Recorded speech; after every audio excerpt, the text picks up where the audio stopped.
Allora, ogni referente dei progetti di Acquarinto nel territorio di Agrigento ci relazionerà su quanto realizzato in questo mese per celebrare la giornata mondiale del rifugiato. Linda Lombardo ci parlerà dell'attività svolta a Racalmuto. Salve a tutti, io sono qui in rappresentanza, come ha detto Alessandro, del progetto SAI di Racalmuto. Noi abbiamo accettato l'invito fatto dal comune di Racalmuto, che stava organizzando per il proprio concittadino una mostra per il centenario della sua nascita. Si parla di Luigi Infantino, un grande tenore conosciuto a livello internazionale, ha cantato in tutti i teatri del mondo. Racalmuto ha voluto appunto omaggiarlo con una mostra permanente e con un concerto. Noi abbiamo accolto l'invito del comune, abbiamo sostenuto questa mostra, i nostri ragazzi sono stati impegnati per quanto riguarda l'allestimento della mostra dedicata al grande Luigi Infantino. Perché abbiamo accettato? Perché per noi è importante che i nostri ragazzi conoscano il territorio che li ospita. Quindi abbiamo organizzato, a parte l'aiuto che abbiamo dato al comune, abbiamo organizzato delle giornate in cui abbiamo parlato di Racalmuto, di ciò che offre il territorio, delle sue bellezze, quindi li abbiamo portati a visitare il castello di Chiaramonte, la fondazione Sciascia, nonché le varie chiese, le varie fontane che sono presenti a Racalmuto. Un modo per far conoscere ai ragazzi il paese che veramente li sta ospitando. E poi in ultimo hanno contribuito ad allestire questa mostra e hanno partecipato al concerto che è stato dedicato a questo grande tenore, a cui hanno partecipato anche la moglie Raina e la figlia Maria Elena. Grazie a voi. Voglio ricordare che questa mostra è stata realizzata con il contributo fondamentale dell'Associazione Acquarinto ed è una mostra permanente che sarà sempre visibile e visitabile a Racalmuto, un contributo fondamentale. Allora, la seconda attività, queste sono tutte le attività svolte, quindi Santa Elisabetta e Raffadali l'hanno fatta insieme e chiamo il referente Tonino Giglione, che hanno fatto una bellissima gita. No, escursione. Dov'è? Una bellissima escursione. No, non è questa. Lascia. Niente, ti hanno levato la suono. Tonino, dai, raccontaci cosa avete fatto. Salve a tutti, sono Tonino Giglione, sono coordinatore del progetto SAI Raffadali. Noi come progetto SAI, in occasione della giornata mondiale dei rifugiati, abbiamo fatto un'attività congiunta insieme al SAI di Santa Elisabetta. In collaborazione con la Proloco di Santa Elisabetta abbiamo organizzato un'escursione nelle rupe e nelle netropoli che li chiamano Chele. In collaborazione con la Proloco che ha diretto l'escursione, praticamente hanno avuto l'occasione i beneficiari di visitare le necropoli e tutto il resto che c'era nelle rupe. Poi alla fine dell'escursione è stata organizzata un picnic dove i ragazzi hanno degustato dei prodotti tipici del territorio. E così abbiamo concluso la giornata e è tutto bene. Grazie. I nostri ragazzi non solo hanno conosciuto il territorio, ma anche al di sotto del territorio, cioè, profondamente l'hanno conosciuto, si può dire, il territorio. Sì, quest'anno come non mai Acquarinto ha voluto veramente fare delle attività capillarmente, no? In tutti i territori. Prima magari avremmo fatto delle attività qui con il cinema, insomma con le scuole, poi questioni di sicurezza, di sanitaria e altre questioni quindi di assembramento, ci hanno consigliato di fare delle attività nei vari comuni. Ed è stata una bella cosa perché non solo hanno partecipato le istituzioni, che per loro natura partecipano comunque, ma hanno partecipato anche gli enti locali e attori locali, anche ristoratori, persone, Croce Rossa, tantissimi si sono pressati a lavorare non per l'integrazione, ma già integrati, già come se fosse una cosa veramente loro. E quest'anno come non mai abbiamo sentito la vicinanza del territorio, delle persone. Comitini, Annalisa, dici che cosa avete fatto? Le Olimpiadi di Comitini a mare. Allora, volevo fare una precisazione, perché per noi la giornata mondiale del rifugiato è un'occasione veramente per aprirci al territorio, per far conoscere tutto quello che facciamo durante l'anno e visibilmente rendiamo partecipi le comunità che ci accolgono. E non è facile rendere visibile appunto le cose belle che si fanno, soprattutto in questo particolare momento storico. Noi abbiamo organizzato una giornata Giochi Senza Frontiere. Il nostro progetto accoglie principalmente donne e bambini, donne sole con bambini, quindi questi nuclei monoparentali. Abbiamo scelto come location il mare, perché comunque il mare è visto dai ragazzi come qualcosa di tragico, ma nello stesso momento come la salvezza. E aver trasformato la spiaggia in un momento ricreativo, ludico, ricreativo per i ragazzi è stato davvero qualcosa di bello. Piccole cose, perché veramente giochi, salto alla corda, con la palla, davvero piccole cose, però riscopriamo nei nostri ragazzi quella giovinezza che non hanno vissuto. Quindi il gioco del salto alla corda che fa mio figlio a 12 anni, fatto da un ragazzo di 30 anni a cui è stata rubata l'infanzia, perché è vero, è stata rubata l'infanzia, assume veramente un significato particolare. Questo. Bellissime parole quelle di Annalisa, non c'è da aggiungere nulla perché è proprio così.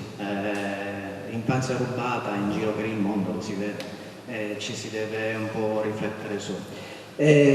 L'ultimo progetto mi sembra che sia quello di Realmonte. Viene la dottoressa Agnello a parlarci di quello che è stato realizzato. Spizziculiano non rimaneggi. Salve a tutti, sono Erika Agnello, l'assistente sociale del progetto SAI di Realmonte. Noi in occasione della giornata mondiale del rifugiato abbiamo organizzato un'attività dal titolo Spizziculiamo Intra Livaneggi.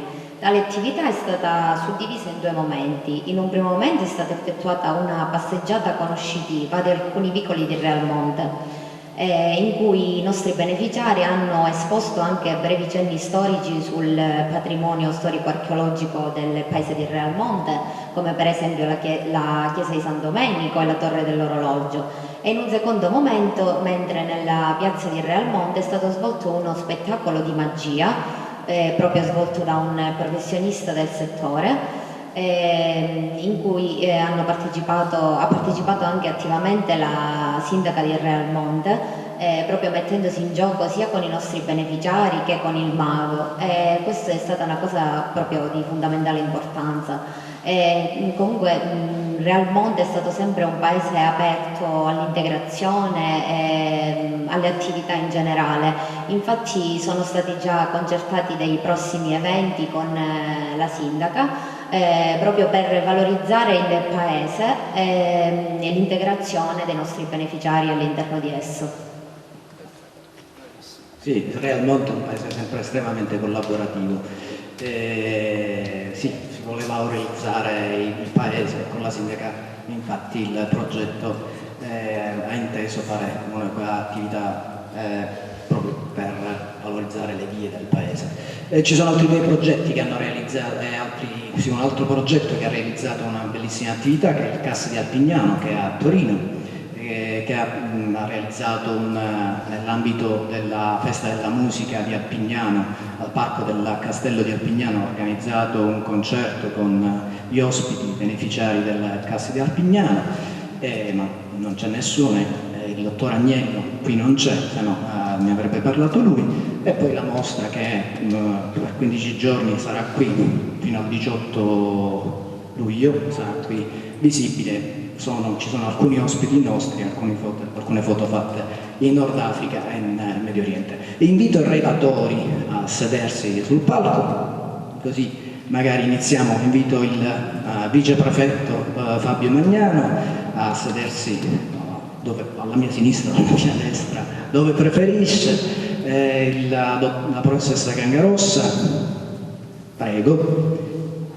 Il professore Alfio Russo, la dottoressa Simona Fiorino, manca nessuno?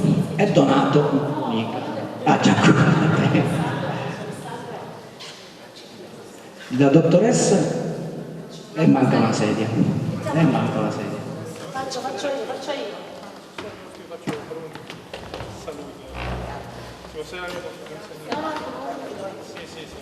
Io sto in piedi, così mi levo dai piedi. Allora, il microfono l'avete qui. Sì, il viceprefetto magari ci parla, visto che ha esigenza di scappare, ovviamente ha i suoi impegni, quindi magari... Sì, io vengo a portare un saluto al prefetto Cocciufa, la quale mi ha pregato di essere presente in questi presenti per il ritardo, purtroppo eravamo impegnati in emergenza, la quale tiene particolarmente la tematica e lo dimostra il fatto che la prefettura è impegnata quotidianamente e sono tanti anche gli eventi per cui noi non solo partecipiamo ma ci dedichiamo, proprio perché questa provincia è particolarmente, diciamo, il fenomeno generale, diciamo, non soltanto la tematica dei rifugiati, ma il fenomeno dell'immigrazione, un fenomeno che colpisce questa provincia in maniera importante, e la prefettura cerca di impegnarsi il più possibile con la collaborazione ovviamente di tutti gli attori che sono impegnati su questo fronte. Dal nostro punto di vista, quindi, fare delle iniziative del genere, assistere a dei progetti che portano questi risultati è veramente un grande orgoglio, perché permette a noi anche di poter crescere, di poter acquisire ulteriori competenze, ulteriori conoscenze, vedere che questi progetti poi si concretizzano, fa sempre bene anche proprio alla provincia, diciamo, alla salute della provincia che è impegnata in questo fenomeno.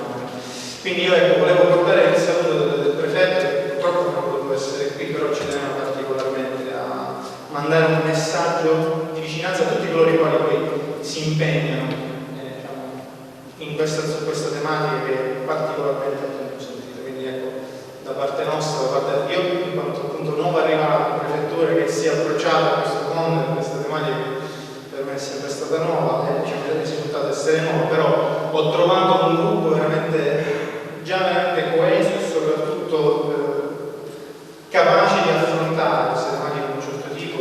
La posizione dei rifugiati per noi ha un ruolo molto importante in vari progetti, abbiamo dei collaboratori che seguono tutte le varie strutture, quindi è un lavoro costante il nostro, non ci si ferma mai, siamo grati ovviamente a chi coopera e collabora a questa attività. Quindi un saluto e un ringraziamento a tutti. Grazie al viceprefetto Fabio Magnano. Io ho avuto il piacere e l'onore di conoscere la prefetta la settimana scorsa insieme al dottor Agnello e abbiamo avuto una coincidenza di vedute su tutto, diciamo. Quindi, allora, ora sarebbe il caso che il nostro presidente dell'Associazione Culturale Quarinto ci dica qualche cosa di questa giornata mondiale del rifugiato, come ti è sembrata. La prova dovrebbe funzionare. Pronto? Sì. Dunque, anzitutto grazie a tutti, alle istituzioni, in primis, a tutti i collaboratori, a tutti i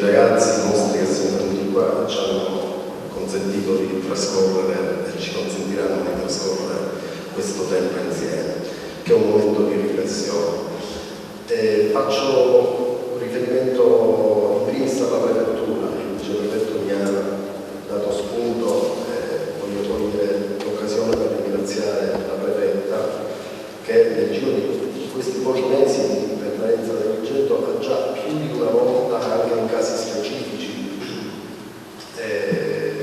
fatto capire di che pasta è fatta, ci ha tenuto incontro anche su situazioni molto delicate per alcuni nostri utenti e non è per nulla scontato, quindi alla sua umanità di donna, perché c'è anche questo, si è aggiunta anche una professionalità e una forma di cortesia che abbiamo veramente eccezionalmente apprezzato, per cui le chiedo anche di riferire. Sicuramente sarà mia assolutamente. Poi cosa dire, noi approfittiamo di queste occasioni che sembrano un po' occasioni cadenzate, no? A volte quasi superflue per alcuni, per noi sono importantissime perché sono momenti in cui abbiamo la giusta epoca per far risaltare il nostro lavoro. Noi lavoriamo 365 giorni l'anno, 24 ore al giorno con queste persone, feste, non feste, sempre. E lo facciamo con grande gioia, soprattutto i nostri collaboratori con grande spirito di sacrificio e abnegazione.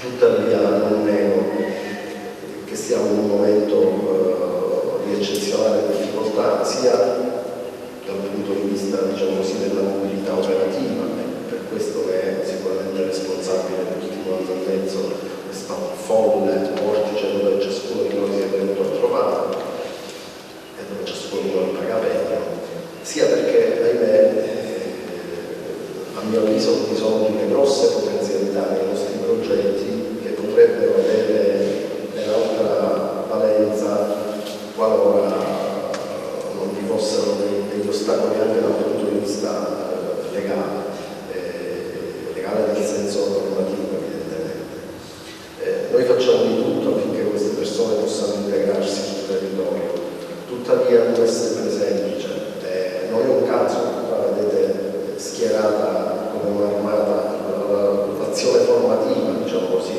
no? Noi crediamo molto nella scuola, crediamo che la scuola sia il primo e imprescindibile elemento per l'integrazione dei nostri ragazzi, per cui il CP alle scuole superiori, tutti coloro i quali manifestano la sensibilità, le scuole elementari, tutti coloro i quali manifestano la sensibilità ad accogliere le nostre esigenze e ad accoglierci soprattutto, evidentemente sono per noi grasso che cola. Purtroppo, ripeto, vi sono dei processi che poi non possono completarsi sia per una questione, diciamo così, burocratica, quindi per l'iter amministrativo che ciascuno richiedente protezione internazionale segue prima di poter ottenere un permesso di soggiorno, sia perché vi è una permanenza indistinta all'interno dei centri, quindi noi da un certo punto di vista abbiamo anche molta difficoltà sia ad avere i requisiti di accesso per i percorsi formativi, per l'alta formazione, per la scuola superiore, per l'università dove parliamo. Quindi ci limitiamo anzitutto a far sì che questi ragazzi abbiano nel periodo di loro permanenza all'interno dei progetti quel parco di competenze minime che poi possano spendere in qualsiasi altra parte d'Europa o del mondo e si vogliono. Siamo ben coscienti che la loro vita non finirà qui, per molti di loro, per la maggior parte dei casi. Si tratta di una parentesi, ma è una parentesi importantissima che ciascuno di noi deve cercare di riempire il più possibile di contenuti. Questo parte dall'apprendimento della lingua italiana. Alessandro peraltro si nasconde, ma fa il lavoratore in questo momento, ma in realtà è uno dei nostri progetti di alfabetizzazione e sa bene, tra l'altro ha anche scritto un libro, quindi magari poi accenderà lui stesso, non per autopubblicità, ma perché è proprio bello. L'esperienza fatta con questi ragazzi. Durante la loro permanenza, la loro esigenza primaria è quella di poter lavorare per mandare i soldi a casa, quindi tutta la nostra equipe è orientata a cercare di mediare un po' quelle che sono le loro esigenze, la realtà dei fatti, perché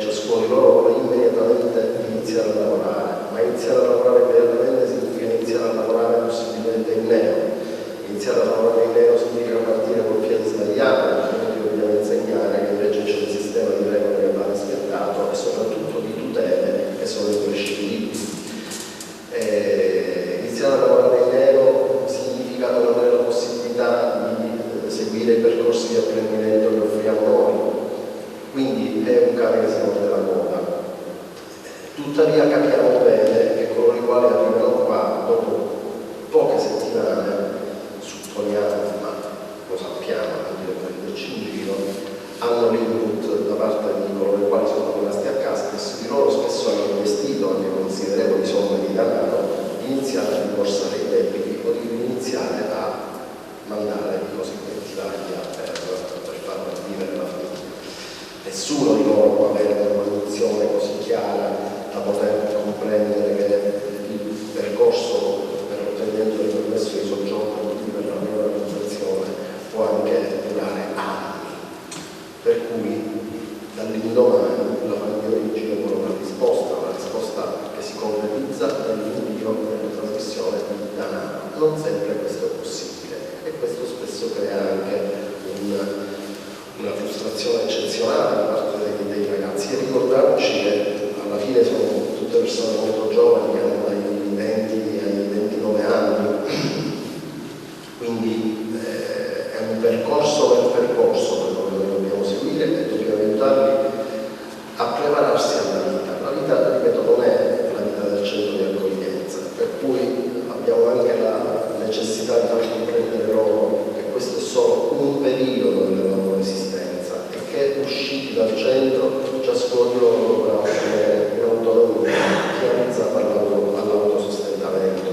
Quindi a volte noi sembriamo anche un po' invasivi quando cerchiamo di spiegare che lo spreco delle luci, per esempio, non è corretto, che l'utilizzo dei generi alimentari deve essere fatto in un certo modo, ma facciamo più per loro che per noi, perché quando usciranno, io dico sempre, quando uscirete da qui, poi un bicchiere d'acqua me lo faranno pagare 50 centesimi. Quindi il raggiungimento dell'autonomia non è per nulla scontato quando si parla di ragazzi. Quando parliamo di ragazzi penso che i figli sono i primi che avrebbero bisogno di attenzioni particolari. Per cui è tutto un sistema di vita, un sistema complesso su cui i progetti tendono ad agire. Devo dire che le occasioni come quelle che può portare avanti una manifestazione del genere sono quelle più visibili, dove poi i ragazzi hanno più soddisfazione nell'entrare in contatto con la realtà dell'accoglienza che li ospita. Non meno importante, e chiudo altrimenti ho bisogno di essere fermato perché sono un po' loquace. Dicevo, altra cosa importante è far comprendere alla cittadinanza che ospita qual è la natura di queste persone, la loro storia di vita, le loro aspettative, i loro sogni, i loro bisogni, perché tutti noi tendiamo a girarci dall'altra parte. Io sarei il primo probabilmente a farlo se non facessi questo lavoro. Quindi non è un problema di sensibilità, è un problema che non tengo normalmente sensibile, è un problema di conoscenza. Ecco, mettere a conoscenza le persone di determinate realtà significa farle riflettere. Purtroppo ci sono tanti fenomeni che nella vita noi classifichiamo come cose brutte, come cose che non dovrebbero accadere, come cose che potrebbero essere migliorate, di cui siamo pienamente coscienti. Però poi noi stessi finiamo per rinnegarle, cioè le comprendiamo, ma non ne traiamo alcun insegnamento. Questo è quello che io noto nella gestione, per esempio, molto più complessivamente delle politiche migratorie in Europa. No? È come se ci girassimo dall'altra parte, è come se nulla ci interessasse.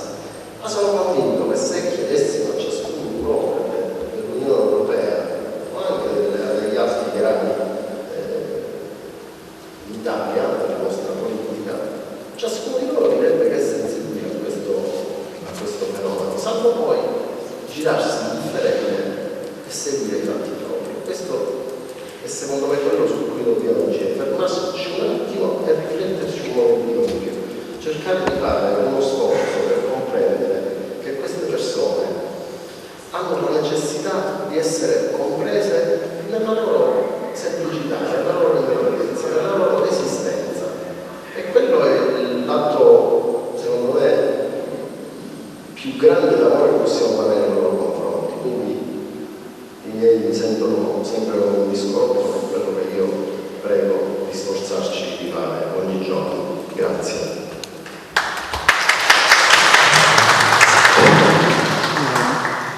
Sì, grazie a Donato, è difficile parlare dopo le tue parole, anche perché hai una capacità espositiva veramente notevole e quindi è difficile parlare dopo di te. Donato ha ragione, c'è un certo buonismo di maniera da parte di tutti noi, figuriamoci da chi ha altre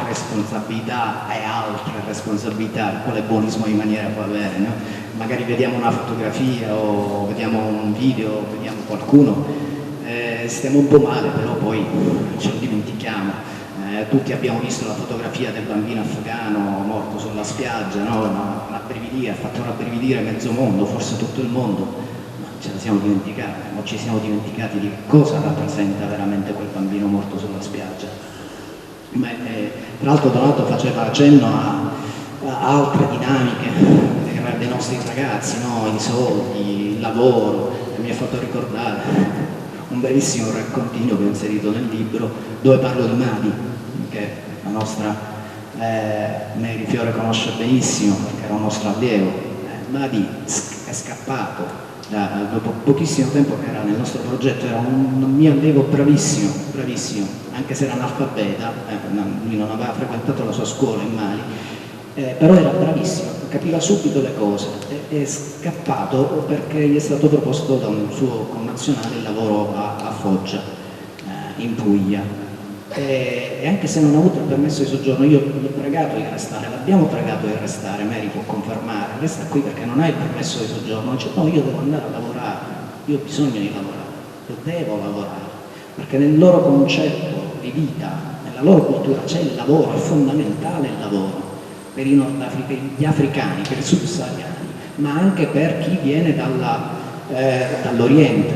I ragazzi che c'è una differenza, scusatemi se mi dilungo perché Donato mi ha prestato il testo, c'è una differenza fondamentale che dovremmo conoscere. Io, grazie a questo mio lavoro, ho approfondito tantissimo, sono entrato dentro le loro vite veramente. C'è una differenza fondamentale tra subsahariani e orientali. Mentre i subsahariani vengono qua anche per trovare una nuova vita, per salvarsi la vita, i ragazzi orientali, Bangladesh, pakistani, ma soprattutto Bangladesh e questa zona dell'estremo oriente, vengono qua per salvare la vita alle famiglie addirittura, perché sono famiglie che vivono in una miseria che per noi è impensabile. E ritengo, come diceva anche Donato, che sia importantissima la formazione, non lo ritengo io, è una cosa fondamentale davvero, la formazione, la scuola, la lingua. In Italia purtroppo non abbiamo affrontato in maniera sistemica, direi, il problema della lingua, perché figuratevi, e qui poi vorrei il contributo della professoressa Roberta Dalfino, che con noi, con il CPA collaborano, figuratevi che nel nuovo concorso per gli insegnanti, io sono un insegnante di italiano e italiano per stranieri, ebbene nel nuovo concorso per i docenti che è stato bandito per quest'anno, per il posto per professore, per insegnante di italiano e in Italia sono 850.000 ragazzi frequentanti la scuola italiana.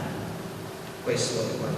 Ora, siccome la lingua italiana è fondamentale, è la cosa più importante per i nostri ragazzi, perché trovino un lavoro, perché non si facciano sfruttare, perché possono avere un futuro nel nostro paese, prego la dottoressa Roberta Dalfino di dare il suo contributo, dirigente del CIPIA, Centro Provinciale per l'Insegnamento. Sì, salutiamo il viceprefetto.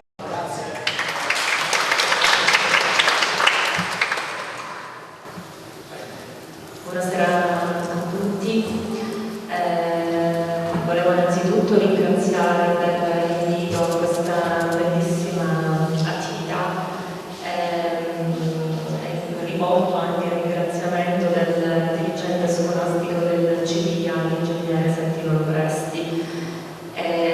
Volevo rinnovare ancora una volta la nostra stima nei confronti soprattutto per la grande professionalità e sensibilità con la quale conducete il vostro lavoro.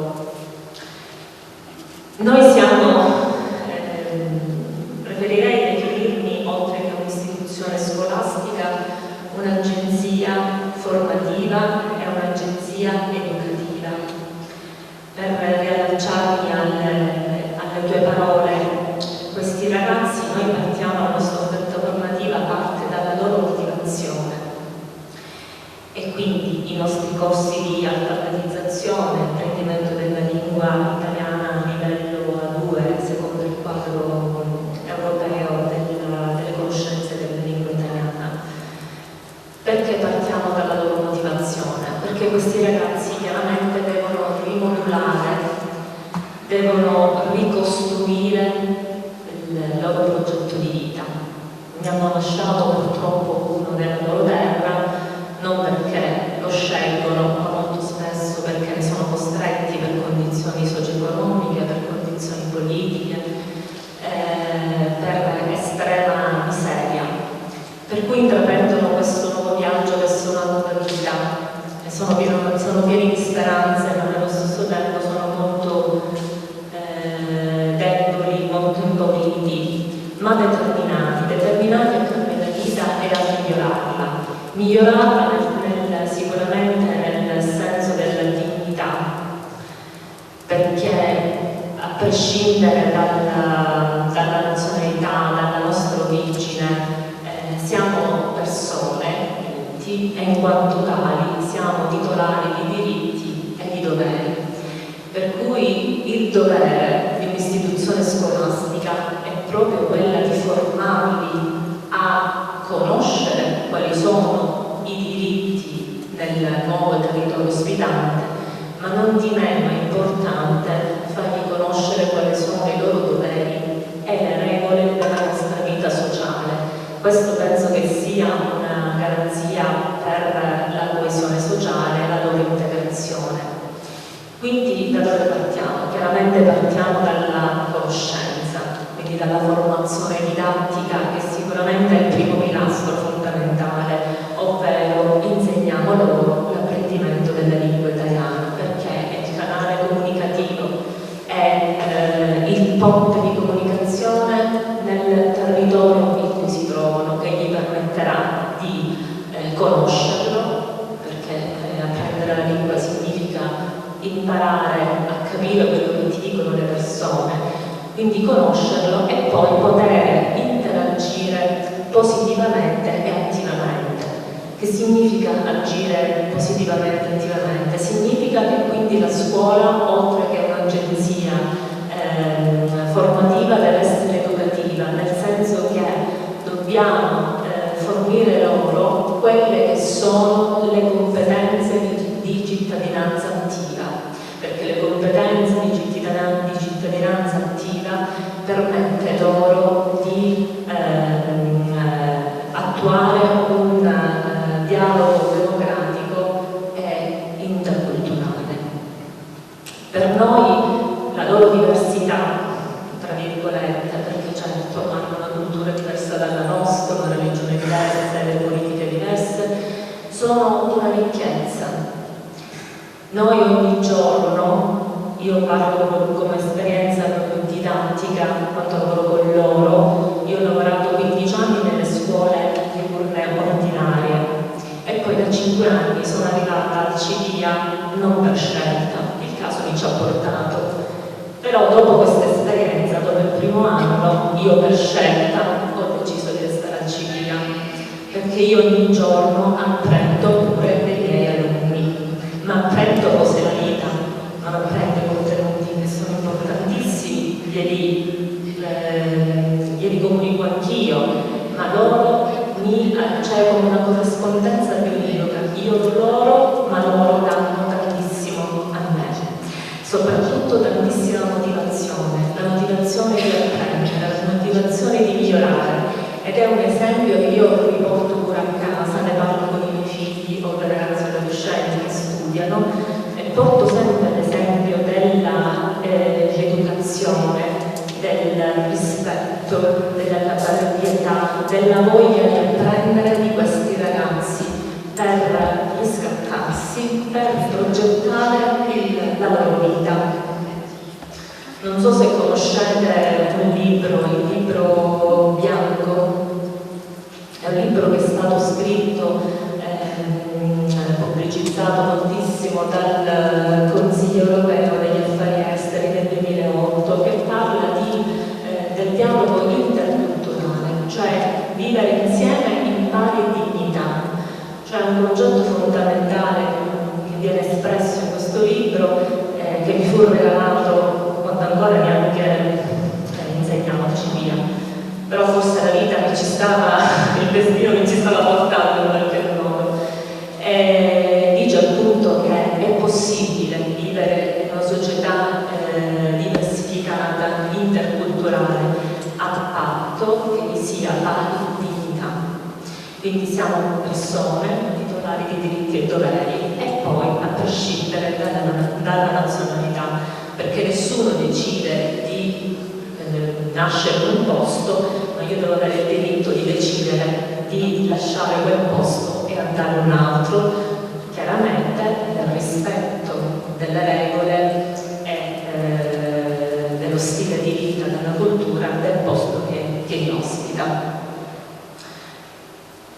Io spero che la nostra scuola, ma ne sono convinta che così, dia un grande contributo per l'integrazione di questi ragazzi, e tra l'altro in questo lavoro molto importante e delicato siamo coinvolti e aiutati anche dal fatto che ci siamo aperti, ci siamo estesi al territorio, con la collaborazione chiaramente degli enti locali, delle associazioni, anche delle famiglie, delle comunità, perché è un lavoro molto delicato, per cui soltanto la scuola non è in grado, possiamo arrivare fino a un certo punto, ma poi dobbiamo essere collaborati e anche fondamentale per integrarli, per includerli, per immergerli nel territorio, chiaramente aprirci adesso con l'aiuto delle istituzioni territoriali. Ringrazio, così concludo, cerco di essere breve, per questa bellissima ed ennesima opportunità di partecipare a questa giornata. Grazie. Ringraziamo la professoressa Alfino, la dottoressa Alfino. Lei faceva cenno alla multiculturalità, alla multirazzialità. Purtroppo l'Italia è un paese molto vecchio, se pensate all'Europa, essere visto, come vedrete e come avrete visto, gli europei, l'Italia è l'unico paese che non ha un giocatore nero. L'unico paese. C'è l'Austria, c'è la Spagna, c'è la Croazia, mi sembra anche, insomma ce l'hanno tutti tranne l'Italia. Cioè, questo è una cosa simbolica, davvero sintomatica. È un paese culturalmente e socialmente minoritario. E questo è un problema soprattutto nella scuola dove i ragazzi, credo, almeno dall'esperienza che io, da quando mi arriva dai professori che insegnano nelle scuole, c'è qualche problema di integrazione linguistica. Qui abbiamo due dirigenti, la professoressa Gangarossa e il professore Russo, che sono dirigenti di istituti scolastici Anna Franca e Agrigento Centro, che sicuramente potranno darci la loro esperienza in riferimento alla multiculturalità, alla multirazzialità e alla lingua, soprattutto come si affronta questo problema. Io conosco persone, dirigenti a Bologna, a Milano, c'è un problema gravissimo questo, soprattutto per i bambini, i ragazzini che vengono dall'Oriente, che hanno immensa difficoltà nell'approcciarsi alla lingua italiana. Professoressa Gangarossa. Sì, grazie. Intanto grazie per questo invito che ho ricevuto veramente con grande piacere, sia come cittadina che come della tematica, per i dati inquietanti che sicuramente non possono lasciarci indifferenti. 82 milioni di persone sono in fuga nel mondo e ogni minuto 21 persone scappano dal loro paese di origine. Questi sono dati così che ho letto in occasione di questo pomeriggio, un po' così per raccogliere le mie idee sul contributo così che potevo dare a questo incontro. Sono dati inquietanti, sono dati che non possono certamente lasciarci inermi, sono dati che ci riguardano tutti, non solo la scuola. Sicuramente la scuola è fucina di solidarietà, sicuramente crocevia di tante culture, ma non solo la scuola. Educazione interculturale forse entra nelle scuole negli anni '80 con i primi appunto arrivi di immigrati in maniera forte, ma si tratta di un'educazione interculturale, se vogliamo, ancora ferma ad una accoglienza che però finiva dentro la classe e non era sicuramente l'educazione interculturale che invece affrontiamo oggi. Sì, era una... Io peraltro la mia prima esperienza di insegnamento la feci nel milanese e mi occupai di educazione interculturale, accoglievo molti bambini immigrati che arrivavano in maniera molto più forte rispetto al nostro territorio già allora. E cosa facevamo? Intanto lavoravamo tantissimo sulla comprensione della lingua italiana, con dei progetti mirati, con delle attività individualizzate. Si cercava di offrire ai ragazzi immediatamente il primo canale comunicativo, perché se non conosci la lingua, se non sei messo nelle condizioni di poter comunicare, di poter esternare quelli che sono intanto i tuoi bisogni, prima ancora che i pensieri e i sentimenti, è tutto sicuramente ridotto. Da allora ad oggi molto è stato fatto, da quella fase che possiamo definire empirica, si è passati ad una fase sicuramente più ampia, ad un paradigma che investe non solo la scuola, e questo lo sappiamo, ma tanti altri contesti e che inevitabilmente va dall'aspetto sociale all'aspetto culturale all'aspetto politico. La scuola comunque, dicevamo, è una buona occasione, è una buona palestra di convivenza civile, di educazione democratica, di conoscenza, di rispetto per l'altro. La scuola, quando diciamo è una palestra, perché sicuramente è un'opportunità formativa non solo per l'alunno immigrato, sarà di prima, sarà di seconda generazione, ma anche per gli alunni, voglio dire, italiani da sempre, gli autoctoni, per intenderci. È una bella occasione di conoscenza reciproca, perché sappiamo bene che la scuola italiana non può più essere adeguata ai tempi se non allarga quello che è il proprio orizzonte. Edgar Morin parla appunto di nuovi saperi, di una società liquida e pluridiversa, dove inevitabilmente bisogna avere nuovi paradigmi, bisogna imparare a navigare nelle incertezze con qualche oceano di incertezza.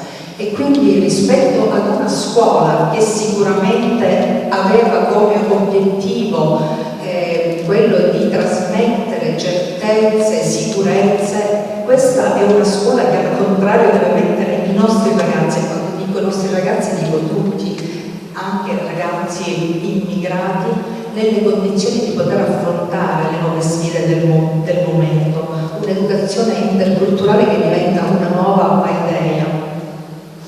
E quindi rispetto al conosci te stesso, no? Che è il motto dell'uomo occidentale, adesso la scuola si chiede a cosa serve conoscere te stesso, se comunque è sempre più frequente la possibilità di avere accanto una persona che è diversa da te, una persona che sai non puoi più considerare né un nemico, né un estraneo, né una persona che puoi ignorare, al contrario. E non è veramente retorica dire che la diversità è una ricchezza, anche intesa come diversità interculturale, è un arricchimento. È un arricchimento e la scuola, ripeto, deve cominciare a lavorare affinché questo concetto passi.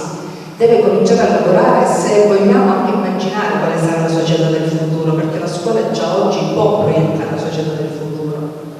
Pensiamo che è bello quando un ragazzo, a me è successo quest'anno, un ragazzo dal Bangladesh arrivato a settembre, era un ragazzo educato e per bene, questo l'abbiamo capito fin da subito, ma non conosceva chiaramente la lingua, non capiva una parola ed è stato veramente faticoso elaborare quello che noi definiamo un piano didattico personalizzato per questi bisogni educativi speciali. Però grazie alle ore di potenziamento, cioè il docente che lo affianca, il lavoro peer-to-peer dove sono i compagni che in qualche modo cercano di trainare il compagnetto verso prima di tutto il canale comunicativo. E insomma, per farla breve, ha sostenuto l'esame di terza media in maniera assolutamente dignitosa, ha presentato quello che era il suo elaborato previsto dalla normativa, certo è stato aiutato dalla scuola nel realizzarlo, ma ci mancherebbe, lo facciamo per tutti, però semplice, con quelli che erano i suoi concetti, con quelli che erano appunto, con quelle che erano le sue idee scelte da lui, e con gran fatica si è espresso nella nostra lingua, ma era assolutamente comprensibile, emozionante, vi devo dire la verità, perché la scuola queste cose è capace di farle, lei sa fare, le può fare, certo non da sola. Se un obiettivo, e concludo perché voglio dare la parola a un mio alunno che ho invitato qui oggi pomeriggio, se obiettivo della giornata mondiale del rifugiato è anche quello di sensibilizzare, è quello di sensibilizzare sul fatto che comunque i rifugiati o gente in fuga nel mondo, che siano richiedenti asilo politico, che siano sfollati interni, che siano comunque sono quelle persone che vivono fortemente lo svantaggio, sono quelle più fragili e più vulnerabili rispetto a tante altre categorie per le difficoltà che fanno, come dicevamo, ad accedere ai servizi anche di istruzione, di lavoro, cosa c'è fuori dai centri d'accoglienza, che vita vi aspetta e che cosa ci sarà. Se obiettivo, dicevo, è quello di sensibilizzare, di mettere insieme più istituzioni, più associazioni per condividere e confrontare questo obiettivo comune, tutti quanti possiamo e dobbiamo fare del nostro meglio per affrontare un problema che non riguarda gli altri, questo obiettivo, grazie all'Associazione Corinto, è stato raggiunto nel nostro piccolo e per questo vi ringrazio. Concludo, dicevo, passando la parola al mio alunno Filippo Faro, veramente non è più mio, è il prossimo liceale perché si è licenziato quest'anno. Abbiamo aderito a un concorso intitolato Tricolore Vivo, che così chiedeva che siamo stati anche premiati, abbiamo vinto, è la 15ª edizione per la sezione scuola secondaria di primo grado. Si trattava di sviluppare alcuni articoli della Costituzione, sceglierli e realizzare un giornalino. Naturalmente una scuola che sorge da Agrigento non si può non affrontare tra i diritti il diritto del migrante, quindi il tema dell'immigrazione a 360 gradi. E così, dicevo, abbiamo realizzato questo giornalino, abbiamo anche qualche foto di uno scrittore che abbiamo invitato, abbiamo parlato della Costituzione con questo scrittore. Adesso Filippo, che ha realizzato l'articolo relativo all'immigrazione, ci dirà come è stata svolta questa attività a scuola, se proiettiamo quel PowerPoint. Vedo Salvatore Ciulla che doveva... non lo vedo, si nasconde. Ah, eccolo, io guardavo là, invece tu sei in basso, molto più in basso. Ecco, vai.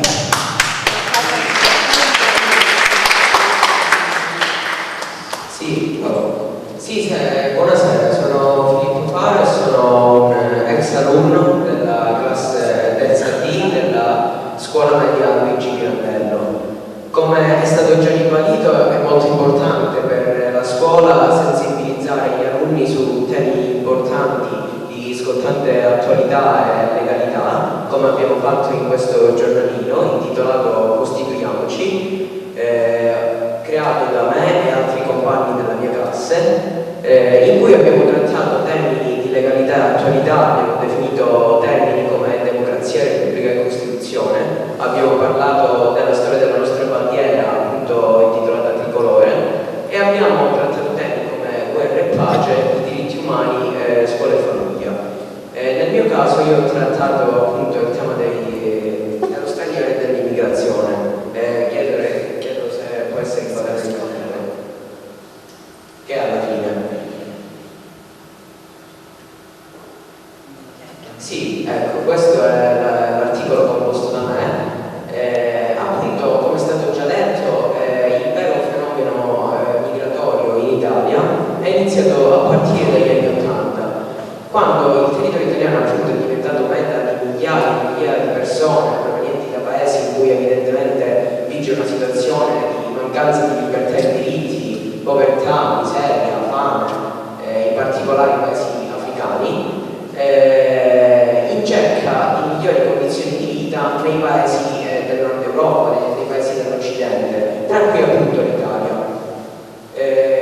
Da quel momento in poi buona parte della una grande fascia della popolazione italiana ha individuato questo fenomeno, questo flusso migratorio come qualcosa che aggravasse i problemi già esistenti in Italia, quali soprattutto i problemi legati alla disoccupazione.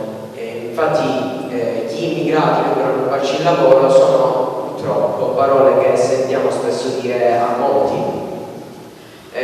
A fomentare questo comportamento ostile e pieno di pregiudizi sono anche i politici, i quali nelle decisioni, nei dibattiti appunto politici, utilizzano il fenomeno della migrazione come cavallo di battaglia e attribuiscono loro colpe che in realtà non hanno.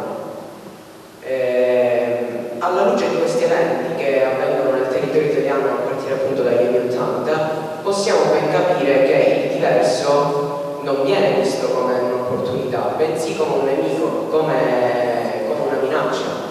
Invece, come è stato già ribadito dalla professoressa della CIPIA, appunto sono in realtà un tesoro da preservare gli immigrati che vengono nel territorio italiano, sia perché molto spesso si sottopongono a dei lavori a cui invece gli italiani non vogliono sottoporsi, sia perché riescono ad allargare i confini della comunità italiana dal punto di vista etnico, culturale e così via.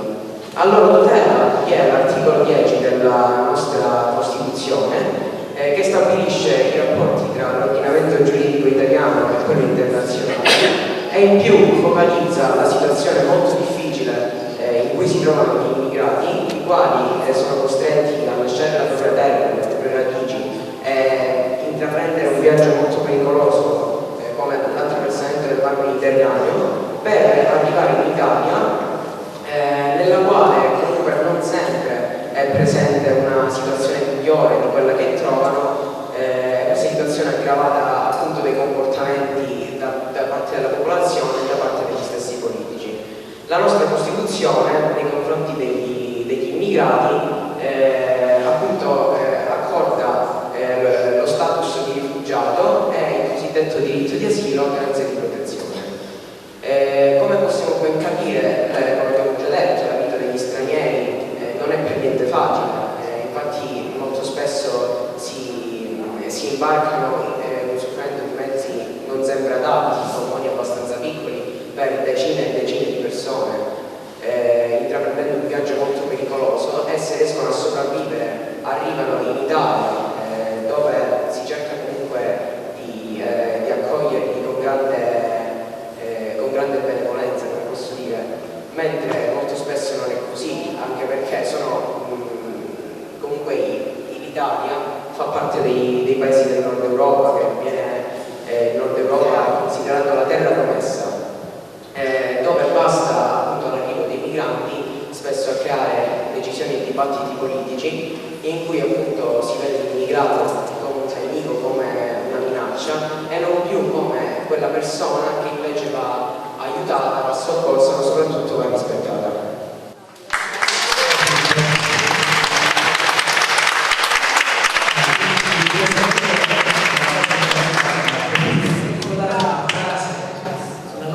Le loro tradizioni arricchiscono la comunità, perché è così. Ricordiamoci che le comunità più ricche sono quelle molto culturali, gli Stati Uniti, l'Inghilterra, la Germania, la Francia, infatti dicevo l'Italia vecchia, per questo non so. Invece la professoressa Rossa mi aveva capito una cosa che pensavo, lei diceva dobbiamo un po' staccarci da conosci te stesso, questo sovrappeso conosci te stesso. Possiamo contrapporre una parola subsahariana che è un punto. Io esisto in quanto povero esistente, che è bellissimo se ci pensate. Questo nell'Africa centrale subsahariana c'è questo concetto, un punto, che Amina forse conosce, e anche qualche altro nel punto, soprattutto nel punto. Poi mi sono ricordato una cosa a proposito di analfabetismo, perché da noi arrivano ragazzi totalmente analfabetici, sotto zero. Oltre alla Lucerna, che ha citato il quadro comune delle lingue europee, no? Che dà i vari livelli di conoscenza e di competenza della lingua italiana, delle lingue europee, da 1, 2, B1, B2, eccetera, eccetera, si sta sviluppando in Europa un altro quadro, un altro sistema che è proprio studiato per gli analfabeti, che è l'Astiam. E questo utilizzeremo noi, docenti italiano o stranieri, utilizzeremo, sarà un supporto tecnico che utilizzeremo per gli analfabeti. Spero che entro l'anno prossimo, noi speriamo che l'anno prossimo potremo utilizzare questo secondo quadro che si chiama l'Astiam. Invito il professore Fiorusso a fare le considerazioni che poco fa ho richiamato anche. Grazie. E io ringrazio l'associazione Acquarello per l'invito e ero venuto con un'idea, poi ascoltando gli altri che ne sono fatti parlare, quindi il taglio del mio intervento sarà su base anche esperienziale, come suggeriva la collega del CDIA, anche alla luce delle sollecitazioni dello studente, al quale faccio tanti complimenti per aver raggiunto questo grado di maturità, perché ti sei trovato in una scuola che promuove processi di apertura mentale, ti ha consentito alla fine della terza classe, la scuola secondaria del primo grado, di avere questo livello di maturità. La giornata del rifugiato io non intendo parlare molto, anche perché molte cose interessanti sono state dette. La collega Gallarossa ha anche richiamato, diciamo, delle prospettive tipo culturale alle quali ritengo tutti abbiamo interesse a rifarci. Dicevo il taglio esperienziale durante gli anni della mia carriera. Perché voglio fare questo tipo di intervento? Perché certamente dobbiamo essere contenti dei risultati che sono raggiunti, ma come diceva il Presidente Motonica, ci sono ancora diversi step da affrontare, diverse difficoltà da superare.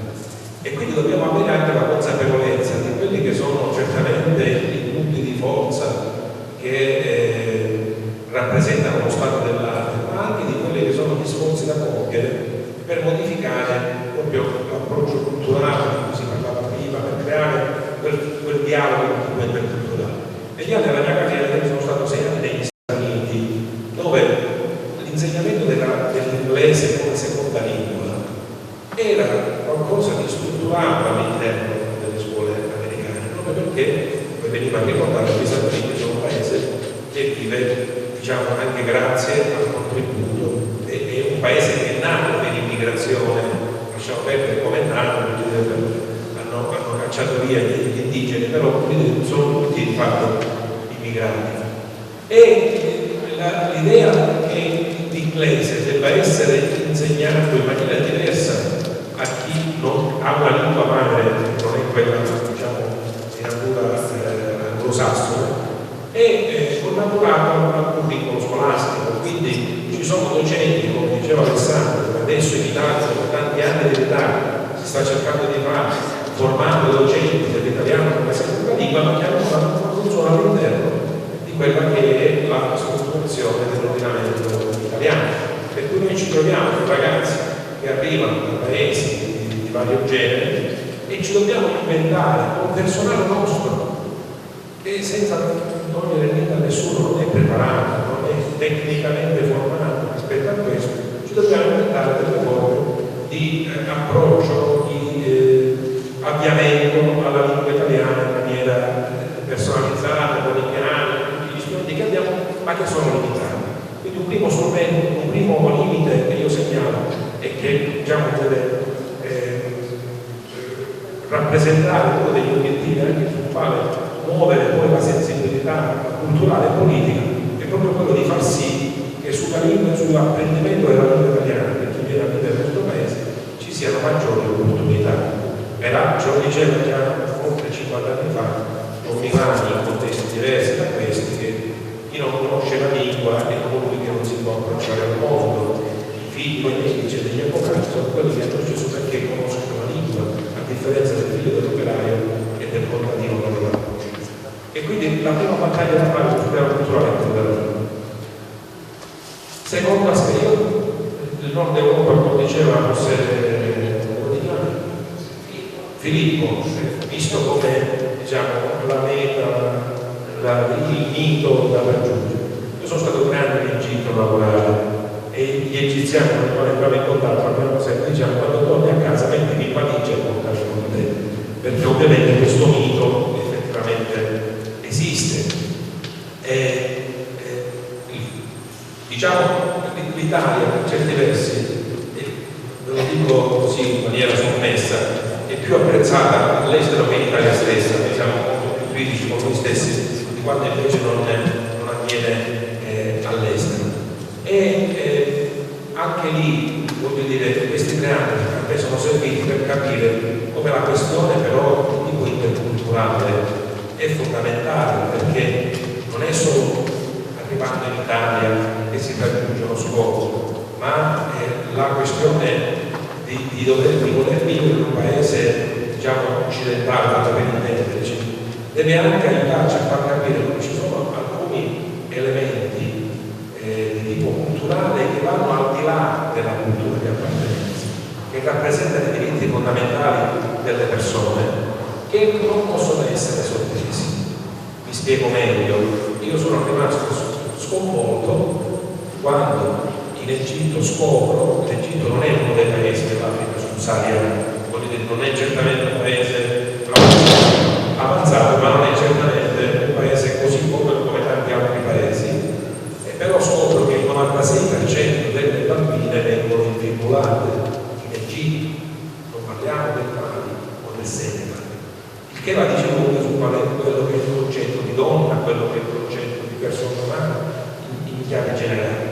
Questo ci deve far riflettere proprio per far capire come anche i ragazzi che arrivano nelle nostre scuole, no? Noi abbiamo la necessità, da paesi di questa estrazione culturale, abbiamo la necessità di far capire che se è giusto parlare i propri diritti come persona migrante dal nostro paese, è anche giusto che non dobbiamo dare ragazze come esseri inferiori, perché la discriminazione va al di là di è un fenomeno delle esempio. Lo dico questo perché tante volte ci soffermiamo su aspetti che riteniamo scontati, ma che invece scontati non sono. Sul piano abbiamo necessità di lavorare molto sul piano della sensibilità, dell'educazione e del culturale, ma anche sul piano della tutela dei diritti. Per esempio, pochi sanno, come fa cercare sul telefonino, pochi sanno che già nel 2015, anche per capire di cose concrete, il comune di Palermo varava la carta di Palermo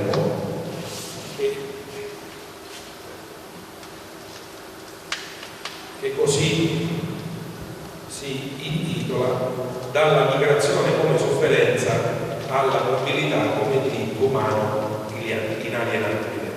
Allora, voi capite bene che su questa strada che la Carta, diciamo, propone l'abolizione del permesso di soggiorno. Sono temi molto delicati, perché è difficile, insomma, da poter trattare in una serata come questa, però pone delle problematiche, voi capite bene, puntano molto più avanti di quanto magari ordinariamente si riesce a leggere. Allora io vorrei concludere con l'auspicio che la giornata del rifugiato serva anche per avere consapevolezza maggiore sui limiti e sulle difficoltà che si affrontano, perché poi nella completezza dei fatti, come ricordava il Presidente Notonica, il rifugiato, l'immigrato è una persona umana che ha delle esigenze pratiche, operative, concrete come quelle che ciascuno di noi ha e che non si vede riconosciute in un paese nel quale si trova a vivere per ragioni personali che lo hanno portato a questo paese. Io credo che il messaggio che voglio dare è quello che se ciascuno di noi riuscisse a fare qualcosa di più e meglio, diciamo, per quello che è chiamato a fare, per il mestiere che fa, probabilmente forse anche su questo terreno riusciremo ad aprire qualche finestra più colorata di quelle che ci sono tuttora. Io sono stato a fare esami di Stato ad Addis Abeba negli anni scorsi, nel 2016. C'è una scuola italiana che è frequentata da ragazzi africani, dove c'era un bellissimo gruppo folk, molto, diciamo, coinvolgente, con una ricerca culturale sulle danze e tradizioni di quel paese. Tornato qui io sono riuscito a farlo invitare per la saga del Manto del Fiore, e questi ragazzi sono venuti proprio per creare maggiore dialogo interculturale. Hanno partecipato alla saga del Manto del Fiore nel 2019, credo, ed è venuta la scuola italiana di Addis Abeba, ma i ragazzi erano tutti ragazzi ovviamente etiopi che hanno partecipato a queste iniziative, ragazzi che studiano la lingua italiana, che riescono a conseguire un titolo di studio in italiano, che però ovviamente devono avere contezza e fondamento di quelle che sono le loro tradizioni, le loro culture di riferimento, che diventa veicolo per incontrare altre persone. Dico, questo rappresenta un piccolo segno di come ciascuno di noi, per il lavoro che fa, si può adoperare per cercare di rendere questo dialogo interculturale qualcosa di concreto, qualcosa di tangibile, e non soltanto, diciamo, un auspicio per il quale tendere. Grazie.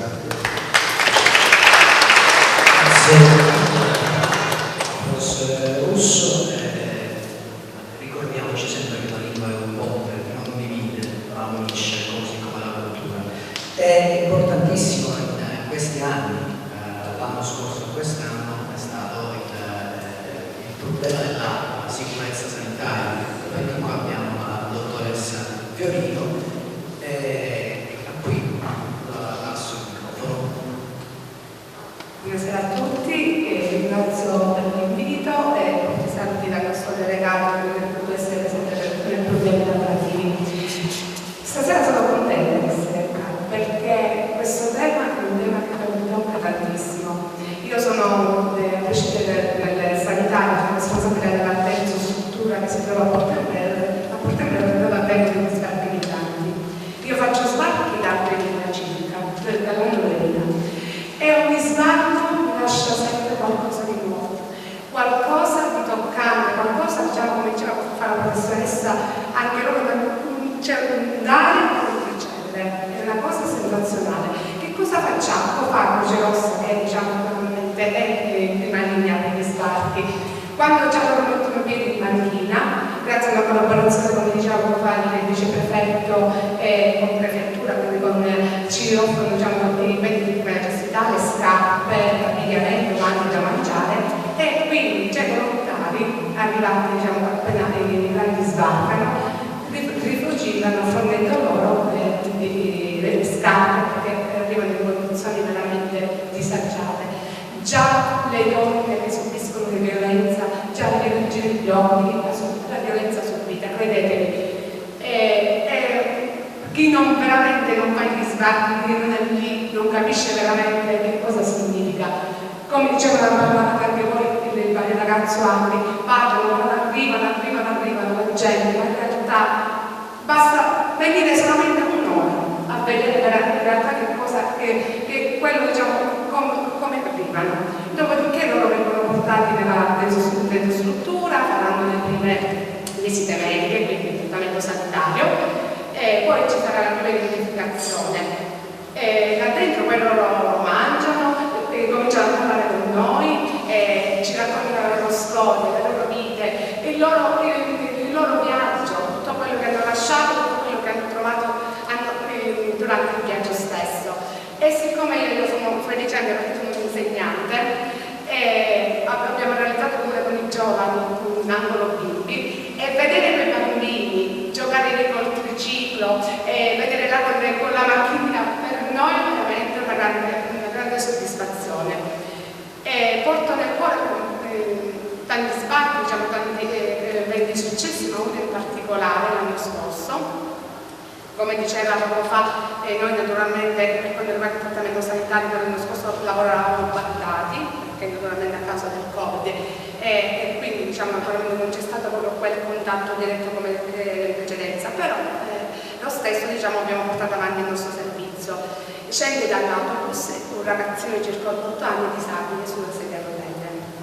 Io già vedendo quella confusione subito mi attivo e vado a vedere la situazione, subito come abbiamo fatto distendere, gli ho dato del succo di frutta, i biscottini, e quel poco di inglese e francese che io parlo sono riuscita a dialogare col padre dicendomi che la mamma era già in una struttura a 12 km da Porto Empedocle e che naturalmente mi chiedeva l'esigenza di portarli al papà e al bambino dalla mamma, perché il papà, sapete, gli uomini sono bravi, ma la mamma, l'amore della mamma, curarlo.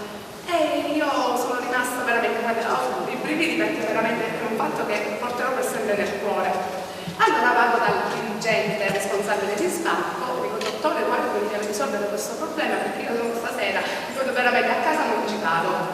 E da Simone vediamo che cosa posso fare. Dopo mezz'ora mi chiama Simona, fai preparare il papà e il bambino che li portiamo dalla mamma. Vedete, sia io che il dirigente ci siamo messi a piangere in una maniera veramente, perché io ho detto mi hai fatto il regalo più bello della mia vita. E dopodiché l'abbiamo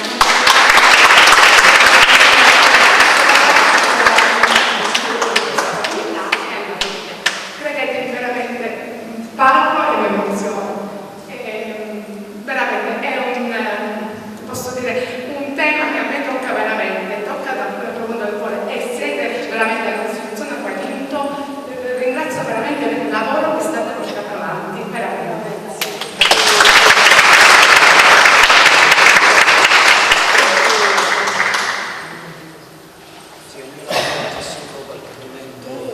Sì, un particolare che ci ha segnato in maniera profonda. Ora chiamo Merifiori perché c'è il video che ha realizzato il progetto di Agrigento, ha vinto intervista e ce ne parla lei. Io prima di parlare voglio ringraziare Filippo. Filippo, la ciliegina sulla torta. Se un ragazzo come te, dell'altro lato, ha capito che i politici hanno usato il cavallo di battaglia, l'immigrazione, per farsi propaganda, veramente noi abbiamo investito in cultura, abbiamo investito in istruzione. Sei veramente un ragazzo, guarda, il tuo intervento mi ha commosso e loro hanno interventi edificanti, ma il tuo proprio, noi possiamo veramente cambiare di rendita se tanti ragazzi come te la pensano veramente così nel 2021. Grazie. Ti ringrazio la professoressa perché mi ha mandato il tuo contributo un corso come lo fa, cioè un'ora prima dell'inizio di questi lavori, di lavori. Allora, noi quest'anno, visto e considerato che causa pandemia la giornata mondiale del rifugiato dovevamo fare poche cose, abbiamo comunque pensato, ci si è accesa la lampadina, che facciamo? Cerchiamo un attimino di far lavorare i nostri ragazzi, anziché metterci noi subito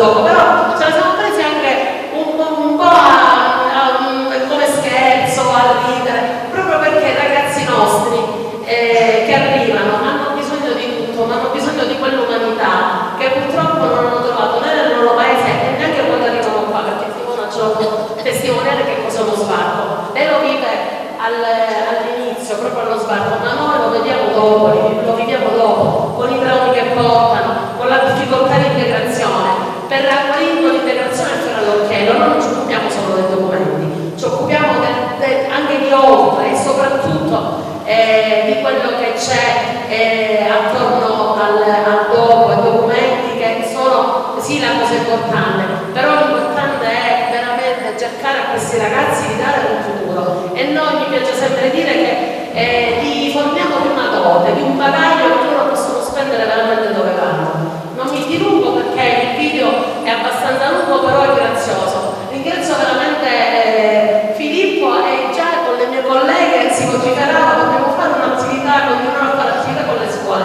Lo abbiamo sempre fatto perché noi veramente crediamo nelle giovani generazioni e crediamo veramente in un futuro migliore.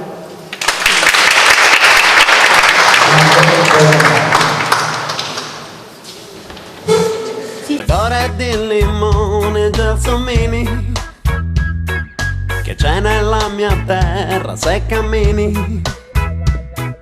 Mi sento forte il cuore d'un leone, guardando chi sta gente che m'arredi.